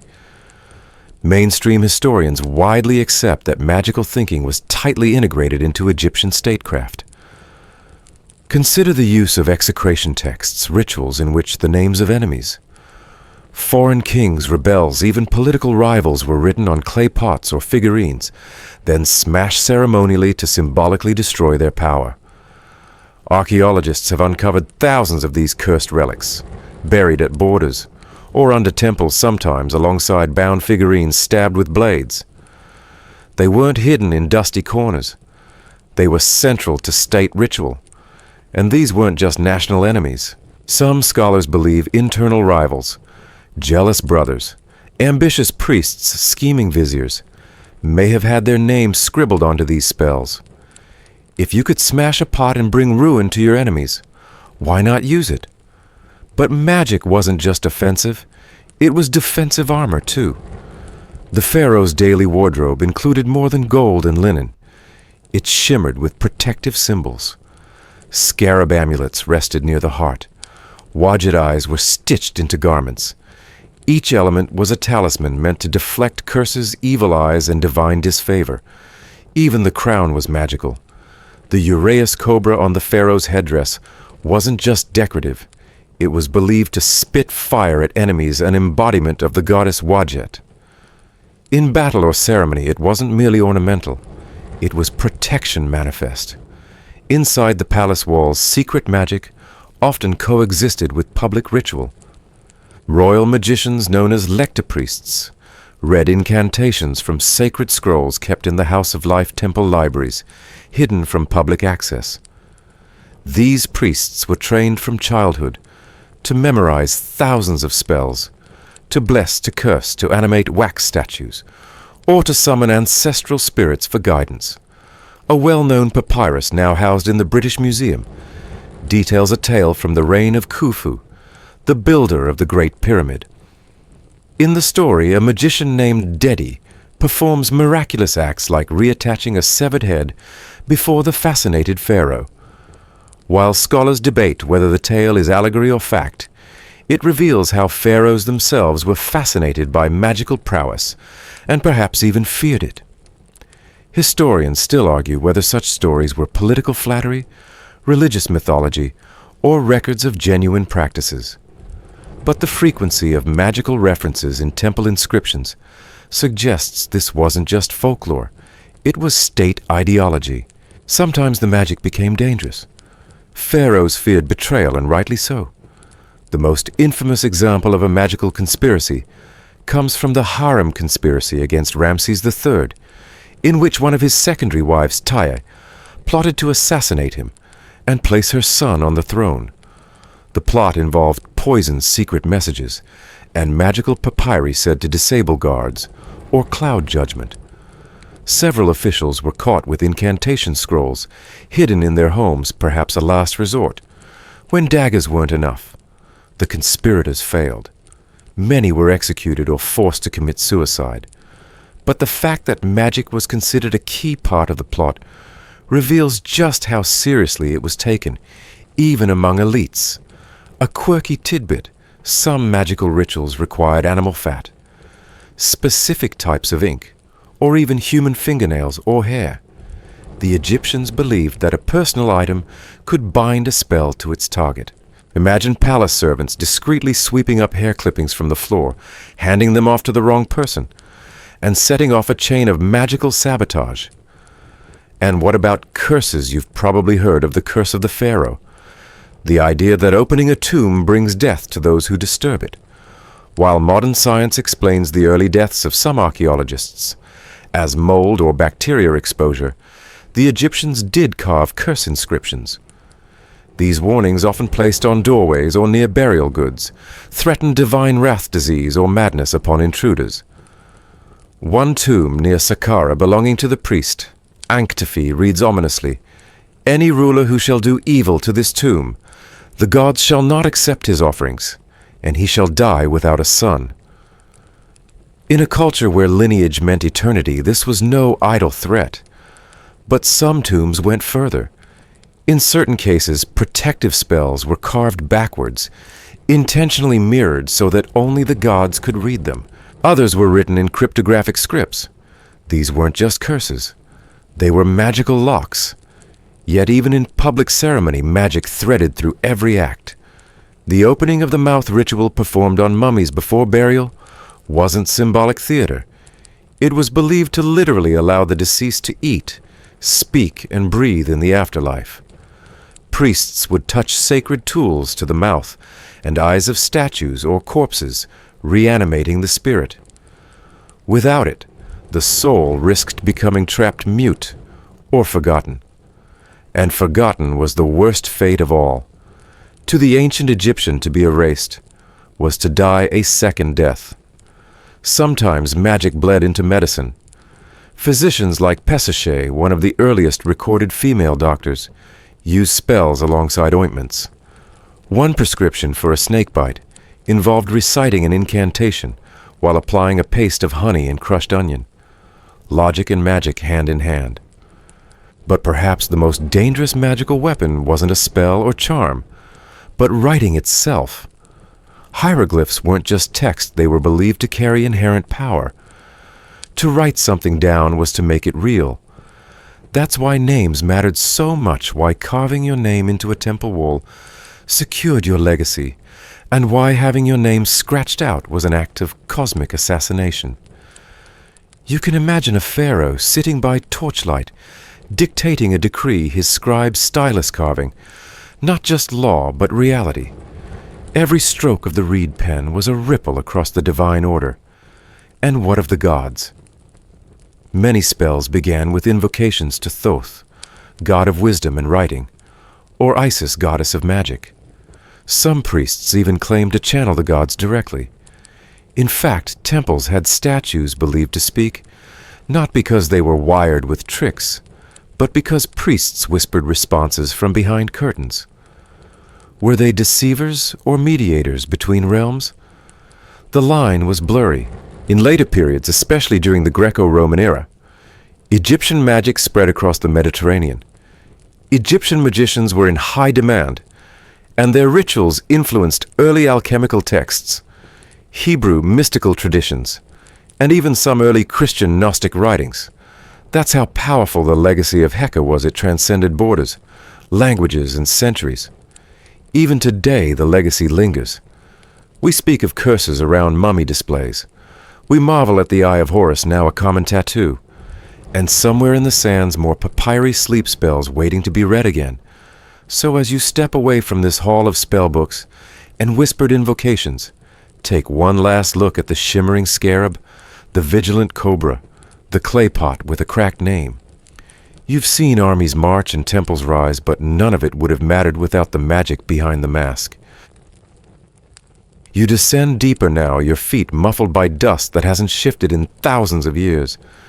The air changes as you go cooler, yes, but also heavier. Not with moisture or heat, but with something less tangible. Reverence, maybe. Or warning. Ahead, carved faintly into the stone lintel of a burial chamber, are the words, "Death shall come on swift wings to he who disturbs the king's rest." You pause. You've seen this inscription before in books and museums, maybe even in a movie or two. But now, standing here, the line doesn't feel like a Hollywood gimmick. It feels like a boundary. For the ancient Egyptians, tombs were never just storage vaults for treasure, or mummies, they were spiritual fortresses. Some were designed not only to protect the pharaoh from the outside world, but also to protect the world from what the pharaoh had become. What lay inside wasn't merely a corpse.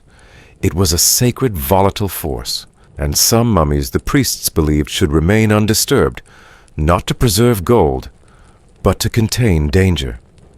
The mainstream historical fact here is chilling. Many royal tombs included elaborate ritual protections and magical inscriptions explicitly designed to ward off tomb robbers or curious intruders. These included curses, protective statues, and architectural traps. Not fantasy, but recorded practice. The tomb of Pharaoh Teti, for instance, includes warnings that he who violates this tomb shall be eaten by a crocodile and a serpent. Archaeologists believe these were more than idle threats. They were part of Egypt's legal and spiritual system of justice, meant to punish violators in both this world and the next. And yet, for all the protective spells and fearsome warnings, tomb robbing was rampant even in antiquity. You can still find graffiti scrawled by ancient thieves, taunting or gloating over their successful plunders. But some tombs were left untouched not because they couldn't be found, but because they were feared. Take the tomb of Kentika Akechi, a high-ranking official from the 6th dynasty. Located in Saqqara, it remained sealed for centuries, not due to difficulty of access, but because locals believed it cursed. Stories passed through generations claimed that opening the tomb would bring pestilence, bad crops, even madness. While some scholars dismiss this as folklore, others point to a curious pattern. Teams that tried to open the tomb over the centuries often experienced mysterious setbacks, accidents, illnesses, inexplicable collapses. Modern science might call it coincidence, but ancient Egyptians would have called it justice. A fringe detail that continues to fascinate researchers is the recurring appearance of screaming mummies, preserved corpses found with their mouths wide open, as if frozen in a final agonized scream. The most famous of these is the so-called unknown man E found in the Deir el-Bahari cache. He was wrapped in goatskin, a ritually unclean material, and buried without ceremony. His hands and feet were bound, his mouth agape. Some believe he was Prince Pentawar, the disgraced son of Ramses III, executed for treason. Others suggest he was cursed, or even mummified alive. Historians still argue whether this mummy scream was a natural result of decomposition, or a sign of something more sinister, a soul caught between worlds denied peace. You continue forward deeper into a chamber that seems unusually tight. The ceiling slants low, not from collapse, but by design. You have to stoop. The walls here are different too, smoother, unadorned, as if the artists had been told to stop. Not because they ran out of time, but because something had gone wrong. Tombs like these, unfinished, anonymous, are often linked to bad deaths in Egyptian belief. If a person died violently in disgrace or without proper rites, they risked becoming a restless spirit, a threat to the living. And so, in some cases, the tomb became not a shrine, but a containment unit. No grand processions, no gold leaf, just stone, salt, and silence. One such example is the tomb of Nefer, a priest, whose burial was interrupted by political scandal. His tomb was hastily sealed, his name scratched off from several inscriptions, an act akin to spiritual assassination. And while later attempts were made to restore his honor, the damage lingered. His tomb remains one of the most structurally sound in the region, almost as if it was fortified more carefully than usual. The message is clear: leave it alone. As you look around, you notice symbols etched along the base of the sarcophagus, apotropaic markings they're called, warding symbols, spirals, ankhs, eyes of Horus turned inward.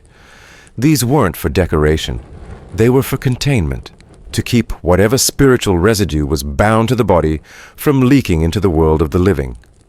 Nowhere is this fear more evident than in the tale of Tutankhamun's curse. When Howard Carter discovered the boy king's tomb in 1922, a media frenzy erupted after several members of the expedition team died under unusual circumstances, Carter's patron Lord Carnarvon among them. Newspapers dubbed it the mummy's curse, And although scientists today cite mold spores and bad ventilation, the narrative stuck. Even Carter admitted feeling uneasy at times. One can't help but wonder, was this just bad luck? Or did they trigger something ancient and unresolved? Modern Egyptologists often dismiss the idea of active curses as superstition, but even they acknowledge that the psychological power of these beliefs was immense. Pharaohs and priests crafted tomb experiences, not just for the soul of the dead, but for the fear of the living. It worked. Even centuries later, we tread carefully. One particularly unsettling theory suggests that some tombs were booby-trapped with actual poisons or gas-emitting substances. In 2007, a research team studying tomb seals found chemical residues suggestive of toxic fungi or resins. This is still debated, but it raises a provocative idea that the ancient Egyptians may have weaponized their tombs, not just ritually but biologically. You pause in the darkness, aware now of the balance ancient Egyptians tried to strike, honoring the dead while protecting the living. Not every mummy was meant to be venerated. Some were meant to be buried and forgotten. And when we unearth them, perhaps we do more than disturb bones. Perhaps we stir the memory of something that was meant to sleep forever. You recall a scholar once writing that the deepest secrets of Egypt are not hidden in gold, but in silence. Silence was protective, deliberate, and in these chambers where names were removed, faces defaced, and spells sealed into stone, that silence speaks loudest. So when you hear about unopened tombs, don't assume they haven't been found. Maybe they have. And maybe someone somewhere decided not to open them. Not because they weren't curious, but because they were wise. The air grows warmer again, not because you've returned to the surface, but because you've entered the holiest part of the ancient Egyptian landscape, the temples. Not just massive stone monuments basking in sunlight, but deep sanctuaries hidden behind layers of doors guarded not only by priests but by secrecy itself. You're in territory where few were ever permitted, not even the pharaoh's highest officials. This is where ritual meets mystery. And sometimes the deeper you go, the less welcome you feel. You don't wander into these inner sanctums. You're ushered. In ancient times, the pharaoh was one of the very few allowed to access the deepest chambers of major temples, like Karnak-Luxor or Abydos. Even high-ranking priests rarely crossed these thresholds. These rooms were small, sealed, and designed to feel claustrophobic, a deliberate psychological tool to focus the mind on the divine. Some even believed that certain temple rituals included sensory deprivation. No light, no sound, no food. Just chanting incense and sacred symbols glowing in oil lamp flicker. And here lies the mainstream historical fact. The most important temple rituals in ancient Egypt, those conducted in the inner sanctum, were performed daily by the pharaoh or his representative. These weren't public ceremonies. They were secret acts carried out behind closed doors. Each morning, the statue of the main god would be ritually awakened, dressed, fed, and presented with offerings.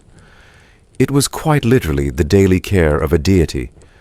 These statues were considered living embodiments of gods, not symbolic idols, and the rite of opening the mouth gave them the power to speak, breathe, and receive sustenance.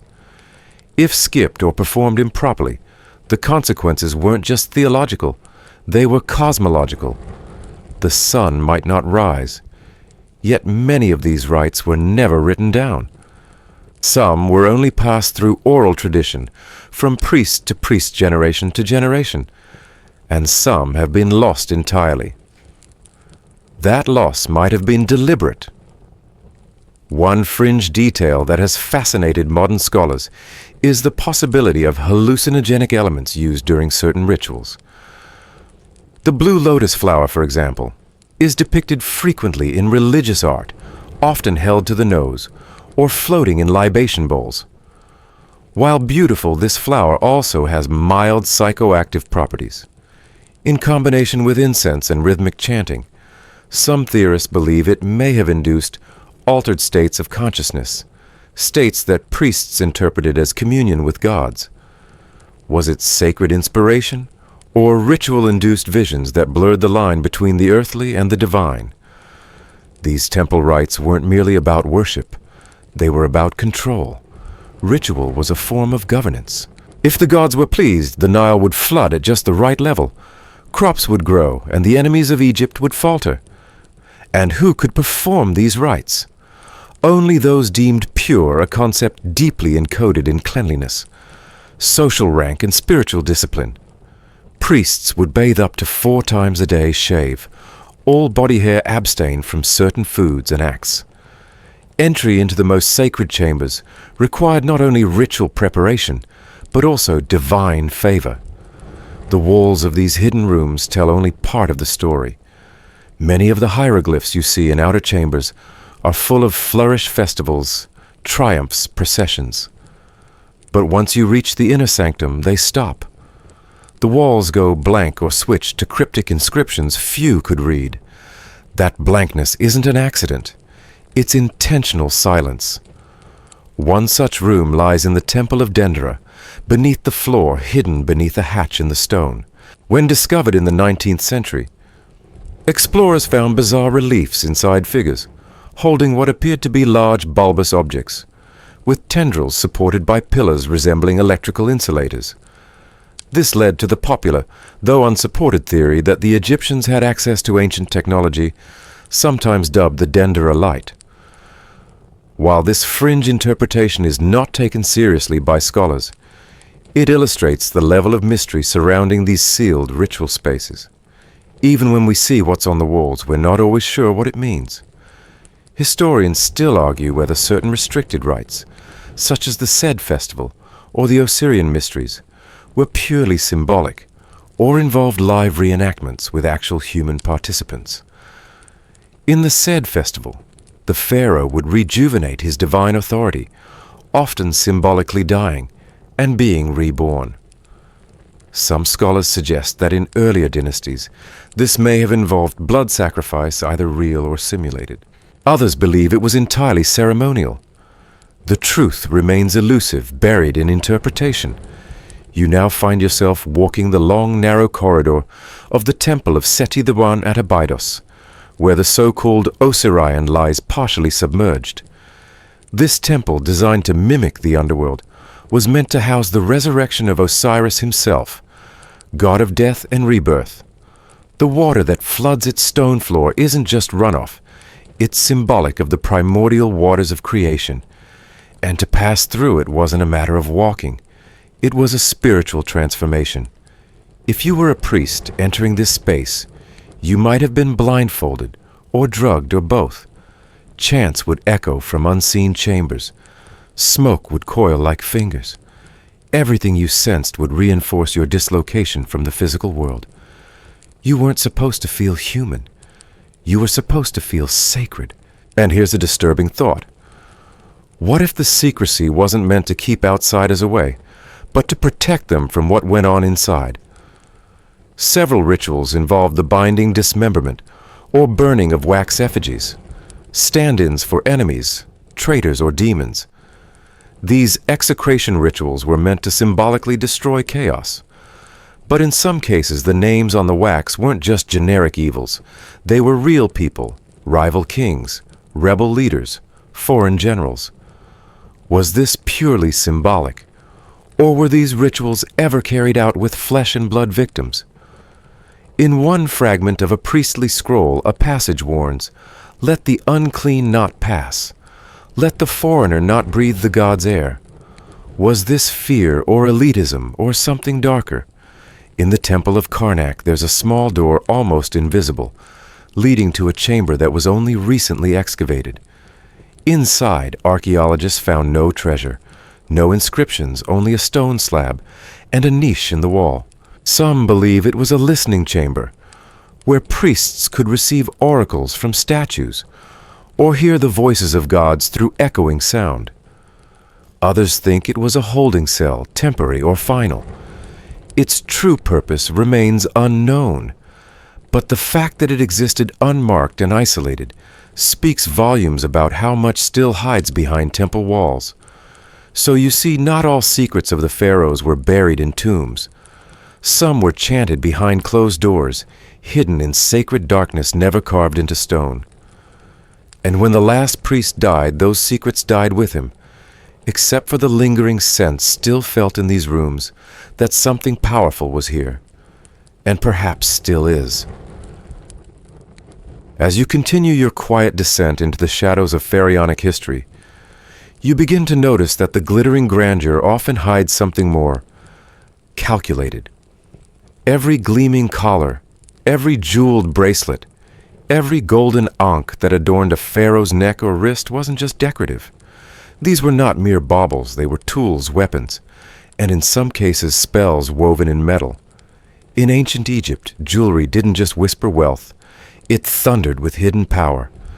To the untrained eye, it was all glamour. Shimmering amulets, wide gold collars called wesseks, rings set with lapis or turquoise, even elaborate toe ornaments designed to accompany the pharaoh into the afterlife. But to the Egyptians, each of these objects held meaning, some for protection, some for domination, and some, disturbingly, for destruction. The symbolism was layered. A crook and flail crossed over the chest. Not just royal regalia symbols of shepherding and punishment. A scarab beetle ring. Not just a trinket, but a rebirth charm meant to guard the soul. And sometimes jewelry did more than guard it, retaliated. Here's your mainstream historical fact in ancient Egypt. Jewelry served religious, magical, and political purposes, often created through elaborate rituals intended to imbue it with supernatural power. This was especially true for items worn by the pharaoh. Amulets were crafted in specific shapes, at specific times of day, using specific materials and all for specific outcomes. The Eye of Horus wasn't simply a common design. It was believed to protect the wearer from evil, and to restore health balance and authority. Pharaohs didn't just wear jewelry. They wore spells, each one carefully calibrated for divine interaction. And these weren't just passive trinkets. They were part of a larger metaphysical system. A broad collar might be embedded with 36 protective figures. A ring might bear a curse to strike down a traitor or rival. Even the famed heart scarabs placed on the chests of mummies carried inscriptions that told the heart not to betray the deceased in the final judgment before Osiris. Jewelry wasn't for show, it was survival. And here comes one of the more unsettling fringe discoveries. In a lesser-known tomb from the 13th dynasty, archaeologists unearthed a bracelet with an unusual design, an inner edge of sharp obsidian. It was theorized that this might have been worn only temporarily during rituals where self-bloodletting was required. The obsidian edge was hidden, perhaps designed to draw just a small amount of blood, without alerting others. It wasn't an accident, it was an instrument disguised as ornamentation. A secret sacrifice hidden in plain sight. This revelation adds weight to the theory that some jewelry functioned in dual roles, both as protective talismans and ritualistic tools. The ancient Egyptian worldview was not compartmentalized. Political, religious, and magical spheres were all interwoven, and jewelry was the thread that held them together. And here's where things get even more complicated. Some pieces weren't made to protect the wearer at all. Some were made to curse others. Pharaohs, in their hunger for total control, sometimes commissioned amulets inscribed with invocations to deities, or demons that would visit illness, misfortune, or death on an enemy. These items were buried near the victim's home under their seat in court, or even if they were particularly unlucky, slipped into their burial wrappings. It's subtle, and it's deadly. Now, historians still argue whether these so-called revenge amulets actually influenced real-world outcomes, or were more symbolic psychological warfare. Some scholars suggest they were never meant to work literally just to frighten or intimidate. Others believe that priests and even pharaohs genuinely believed in their potency, and that belief made them dangerous enough. After all, fear can kill, slowly and sometimes publicly. Even everyday objects took on sinister meanings. A seemingly innocent pectoral could feature a vulture and cobra, the symbols of Upper and Lower Egypt, looming over a prisoner's body. Subtle, not so much. These were visual warnings: resist the pharaoh and divine forces will devour you. Some pendants featured tiny daggers, lions trampling foreigners, or even bound captives etched in stone. Wearable dominance. In the royal courts, these adornments were not just worn, they were watched. Pharaohs would gift jewelry to loyal subjects, embedding protective magic in them. But those same gifts were also tokens of control. To remove them might signal disloyalty. To wear them was to accept the pharaoh's surveillance, divine and otherwise. In this way, jewelry was not just personal, it was political theater. And speaking of divine control, let's not forget the role of the goddess Hathor. As the patron of beauty, joy, and love, she was often invoked in the creation of royal jewelry. But Hathor also had a fierce, vengeful aspect, known as Sekhmet. Some jewelry bore her lioness likeness, offering divine protection in one sense, but also serving as a warning to others. If Hathor was the gold, Sekhmet was the blood.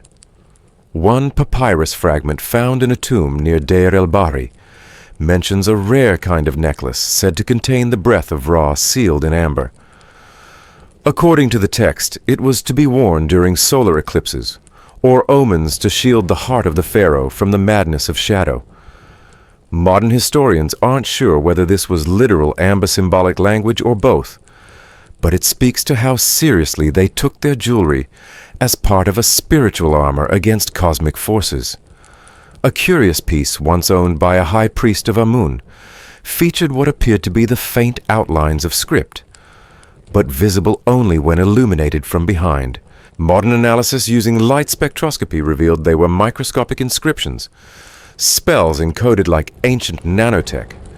Whether this was intentional or a quirk of mineral structure, we'll never fully know. But it shows how multi-layered these objects were, both physically and symbolically. There's a reason so much of what survives from ancient Egypt is jewelry. It was made to last, to carry meaning through the ages. But the deeper truth is this: many of these pieces weren't meant for modern eyes. They weren't meant to dazzle museum visitors or sparkle on velvet displays. They were meant to conceal, protect, or punish quietly, eternally. And as you drift through the imagined treasury of a forgotten pharaoh, you start to wonder how many of those items still carry the charge of their intended power. And if someone were to wear them again, what might they awaken? You walk deeper now past the adorned corridors of treasure-laden tombs until you reach a place where even the most elaborate carvings fall silent. The stone turns smooth. The walls, once crowded with hieroglyphs proclaiming divine conquests and sacred rituals, are blank, untouched, as though the chisels were stilled by something more powerful than time, fear.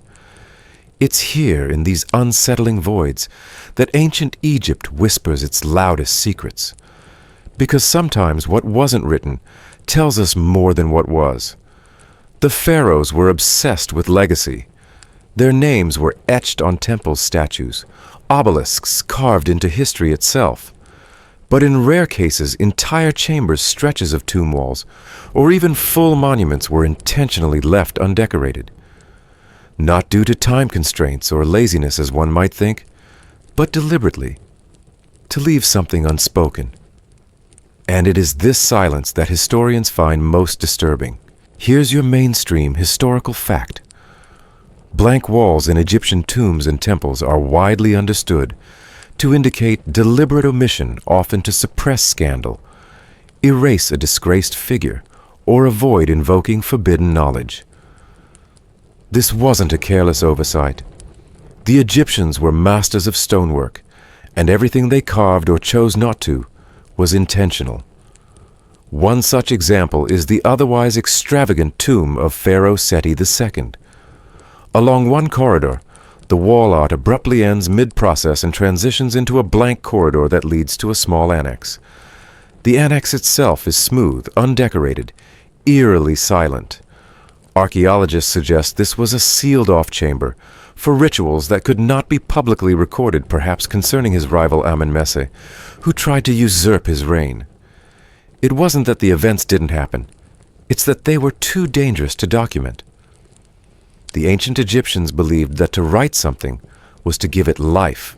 Hieroglyphs weren't just pictures, they were invocations. So what does it mean then when something wasn't written at all? The idea sends a chill down your spine. In some tombs' walls that should depict the weighing of the heart, a crucial part of the afterlife journey are mysteriously absent. In others, a figure is depicted walking alone without the expected retinue of gods or family members. To an Egyptologist, that absence isn't just lonely, it's a code. Someone's legacy has been stripped away.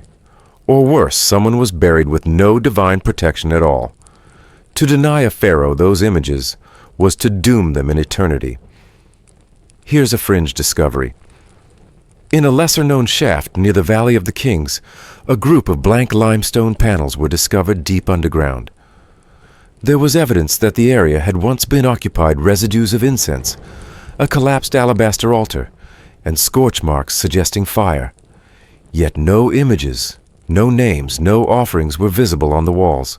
Some researchers hypothesize it was a hidden punishment chamber for disgraced members of the royal family, buried but denied spiritual documentation. In other words, buried without voice.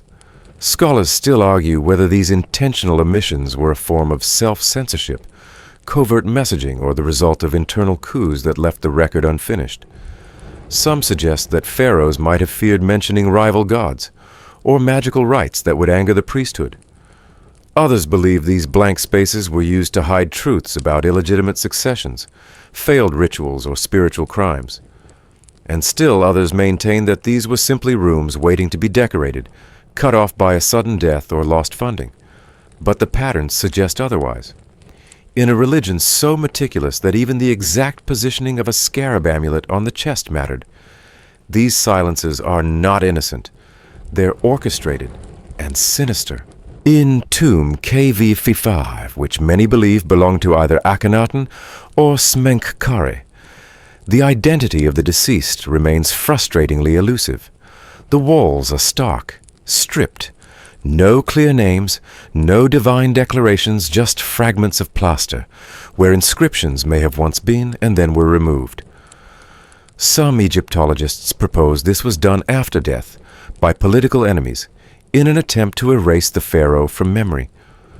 Others believe the blankness was purposeful from the start, to hide the identity of someone too controversial to be remembered. And the terror isn't just in the erasure. It's in the knowledge that whoever ordered the silence had the power to command it, and the fear to demand it. Because while being forgotten was one of the worst fates imaginable in ancient Egypt, having your deeds documented and then struck from the record was even worse. It was damnation by design. Other blank walls have been found in temple complexes, sometimes directly adjacent to scenes of divine rituals. In these cases, archaeologists propose that the space was reserved for rites that were never meant to be seen, only felt. The absence of images was itself a kind of reverence or warning. You do not look here. You do not speak of this. A curious find in the Temple of Mut showed an antechamber with no inscriptions, yet the floor was discolored as if from repeated foot traffic. The faint outlines of burn marks and water stains suggested offerings were made in secrecy, offerings that left no written trace. Imagine standing in that room, feeling the weight of ritual acts performed in total silence, with nothing but the stone to bear witness. Even in the pyramid texts, the oldest known religious writings, there are strange gaps.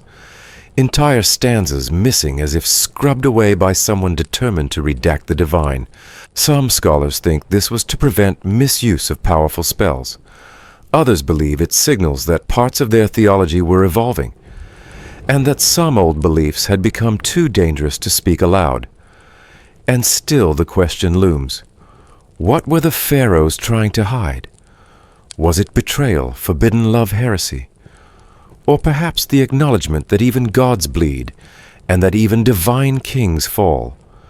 These blank spaces, smooth as glass, and just as cold, seem to whisper, you do not need to know, and you are safer not knowing.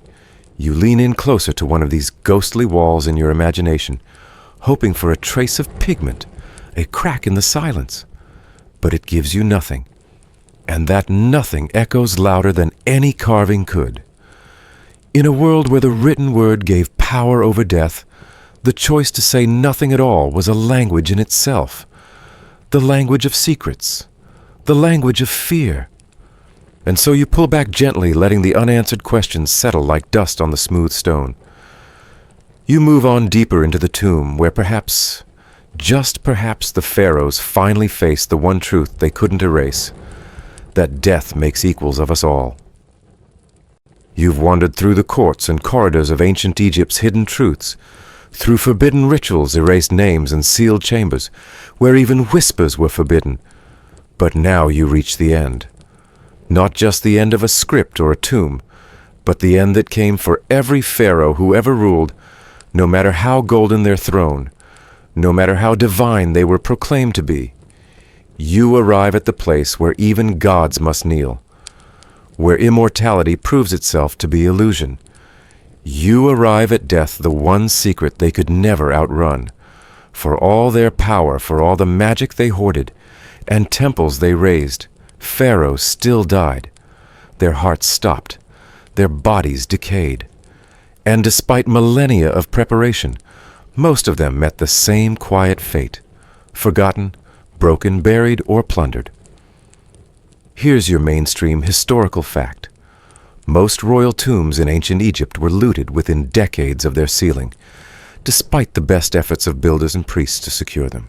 Even the mighty tombs in the Valley of the Kings, with their hidden passageways and curses scrawled on walls, couldn't withstand the determination of thieves, sometimes even priests themselves, who stripped mummies for their jewelry and torched coffins to get at the precious metals inside.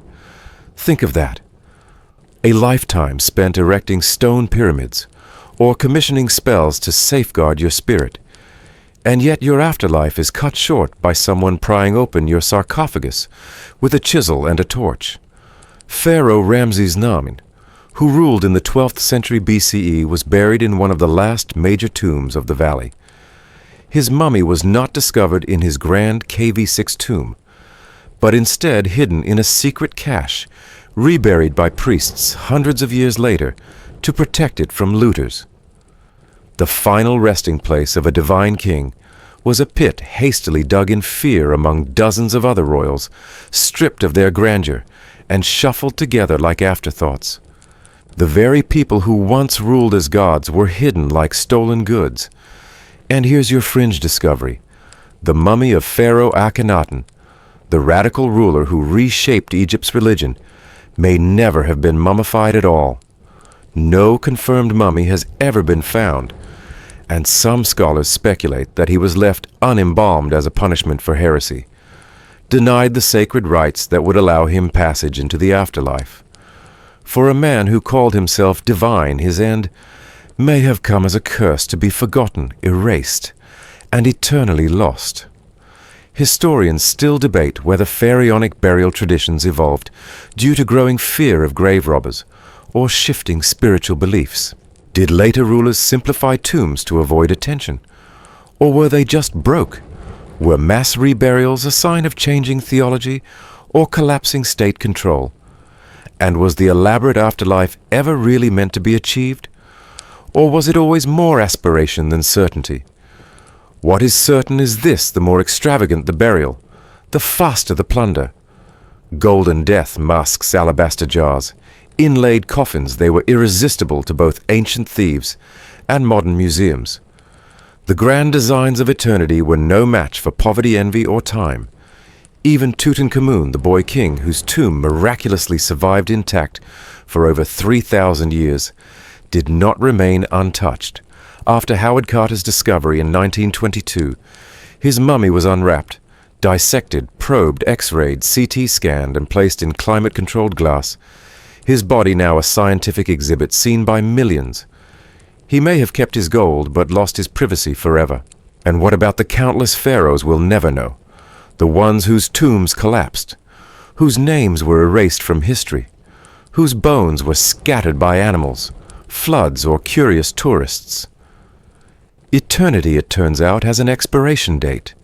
In the museum halls of Cairo and London, amid the softly lit sarcophagi and golden canopic jars, you feel it, that soft pang of irony. These men built monuments to be remembered forever, but most are remembered only through fragments. A broken ushabti here, a cracked seal there, a faded inscription that once declared he will live for millions of years. No pharaoh ever expected a modern archaeologist in khaki shorts and a headlamp to be the one reading their last rites. Yet here we are.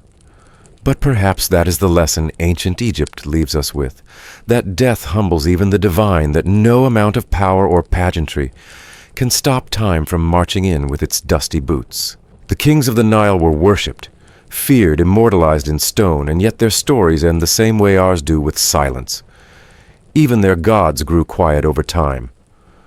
Once the pantheon of Ra, Osiris, Anubis, and Thoth dominated the known world. Now their myths are bedtime stories, their prayers translated into academic papers. But in that fading lies a strange kind of peace. We remember them. We still speak their names. Not as worshippers, but as watchers wondering what it was all for. You imagine one last tomb far beyond the Valley of the Kings. No guards, no gold, no curses. Just a single worn stone bearing no name. A monument not to a person, but a truth that time consumes all thrones. That even gods must go to sleep. And in that sleep they are like us. No longer kings, no longer divine, just echoes beneath the sand. And so as you leave the tombs behind, let your steps soften. Let the hush of the desert gather around you like a warm, dry cloak. The golden glare of Egypt's sun fades now, giving way to the blue hush of twilight, where ancient shadows lengthen and memory drifts like the Nile. The stories you've heard tonight of secrets and silence, of masks and mummies, are just that now, stories, carried to you on soft breath and old stone. You've walked through halls no longer echoing with footsteps, stared at walls that whispered without sound, brushed your mind across crowns and curses, rituals and regrets, and you've come to see that even the most powerful lives, those of kings and god-kings, end the same way ours do, with dust and a question. So close your eyes now. Let go of the weight of the scepter. Set down the headdress of worry. Inhale slowly like the hush that followed a sacred rite, and exhale like the desert wind sweeping gently over forgotten monuments. You don't need golden coffins or pyramids. Just stillness. Just rest. In this quiet, you share something with the pharaohs, not their power, but their peace. A simple knowing, deep and timeless. Good night, O traveler of forgotten paths. May your sleep be sound, your dreams untroubled, and your soul light as a feather.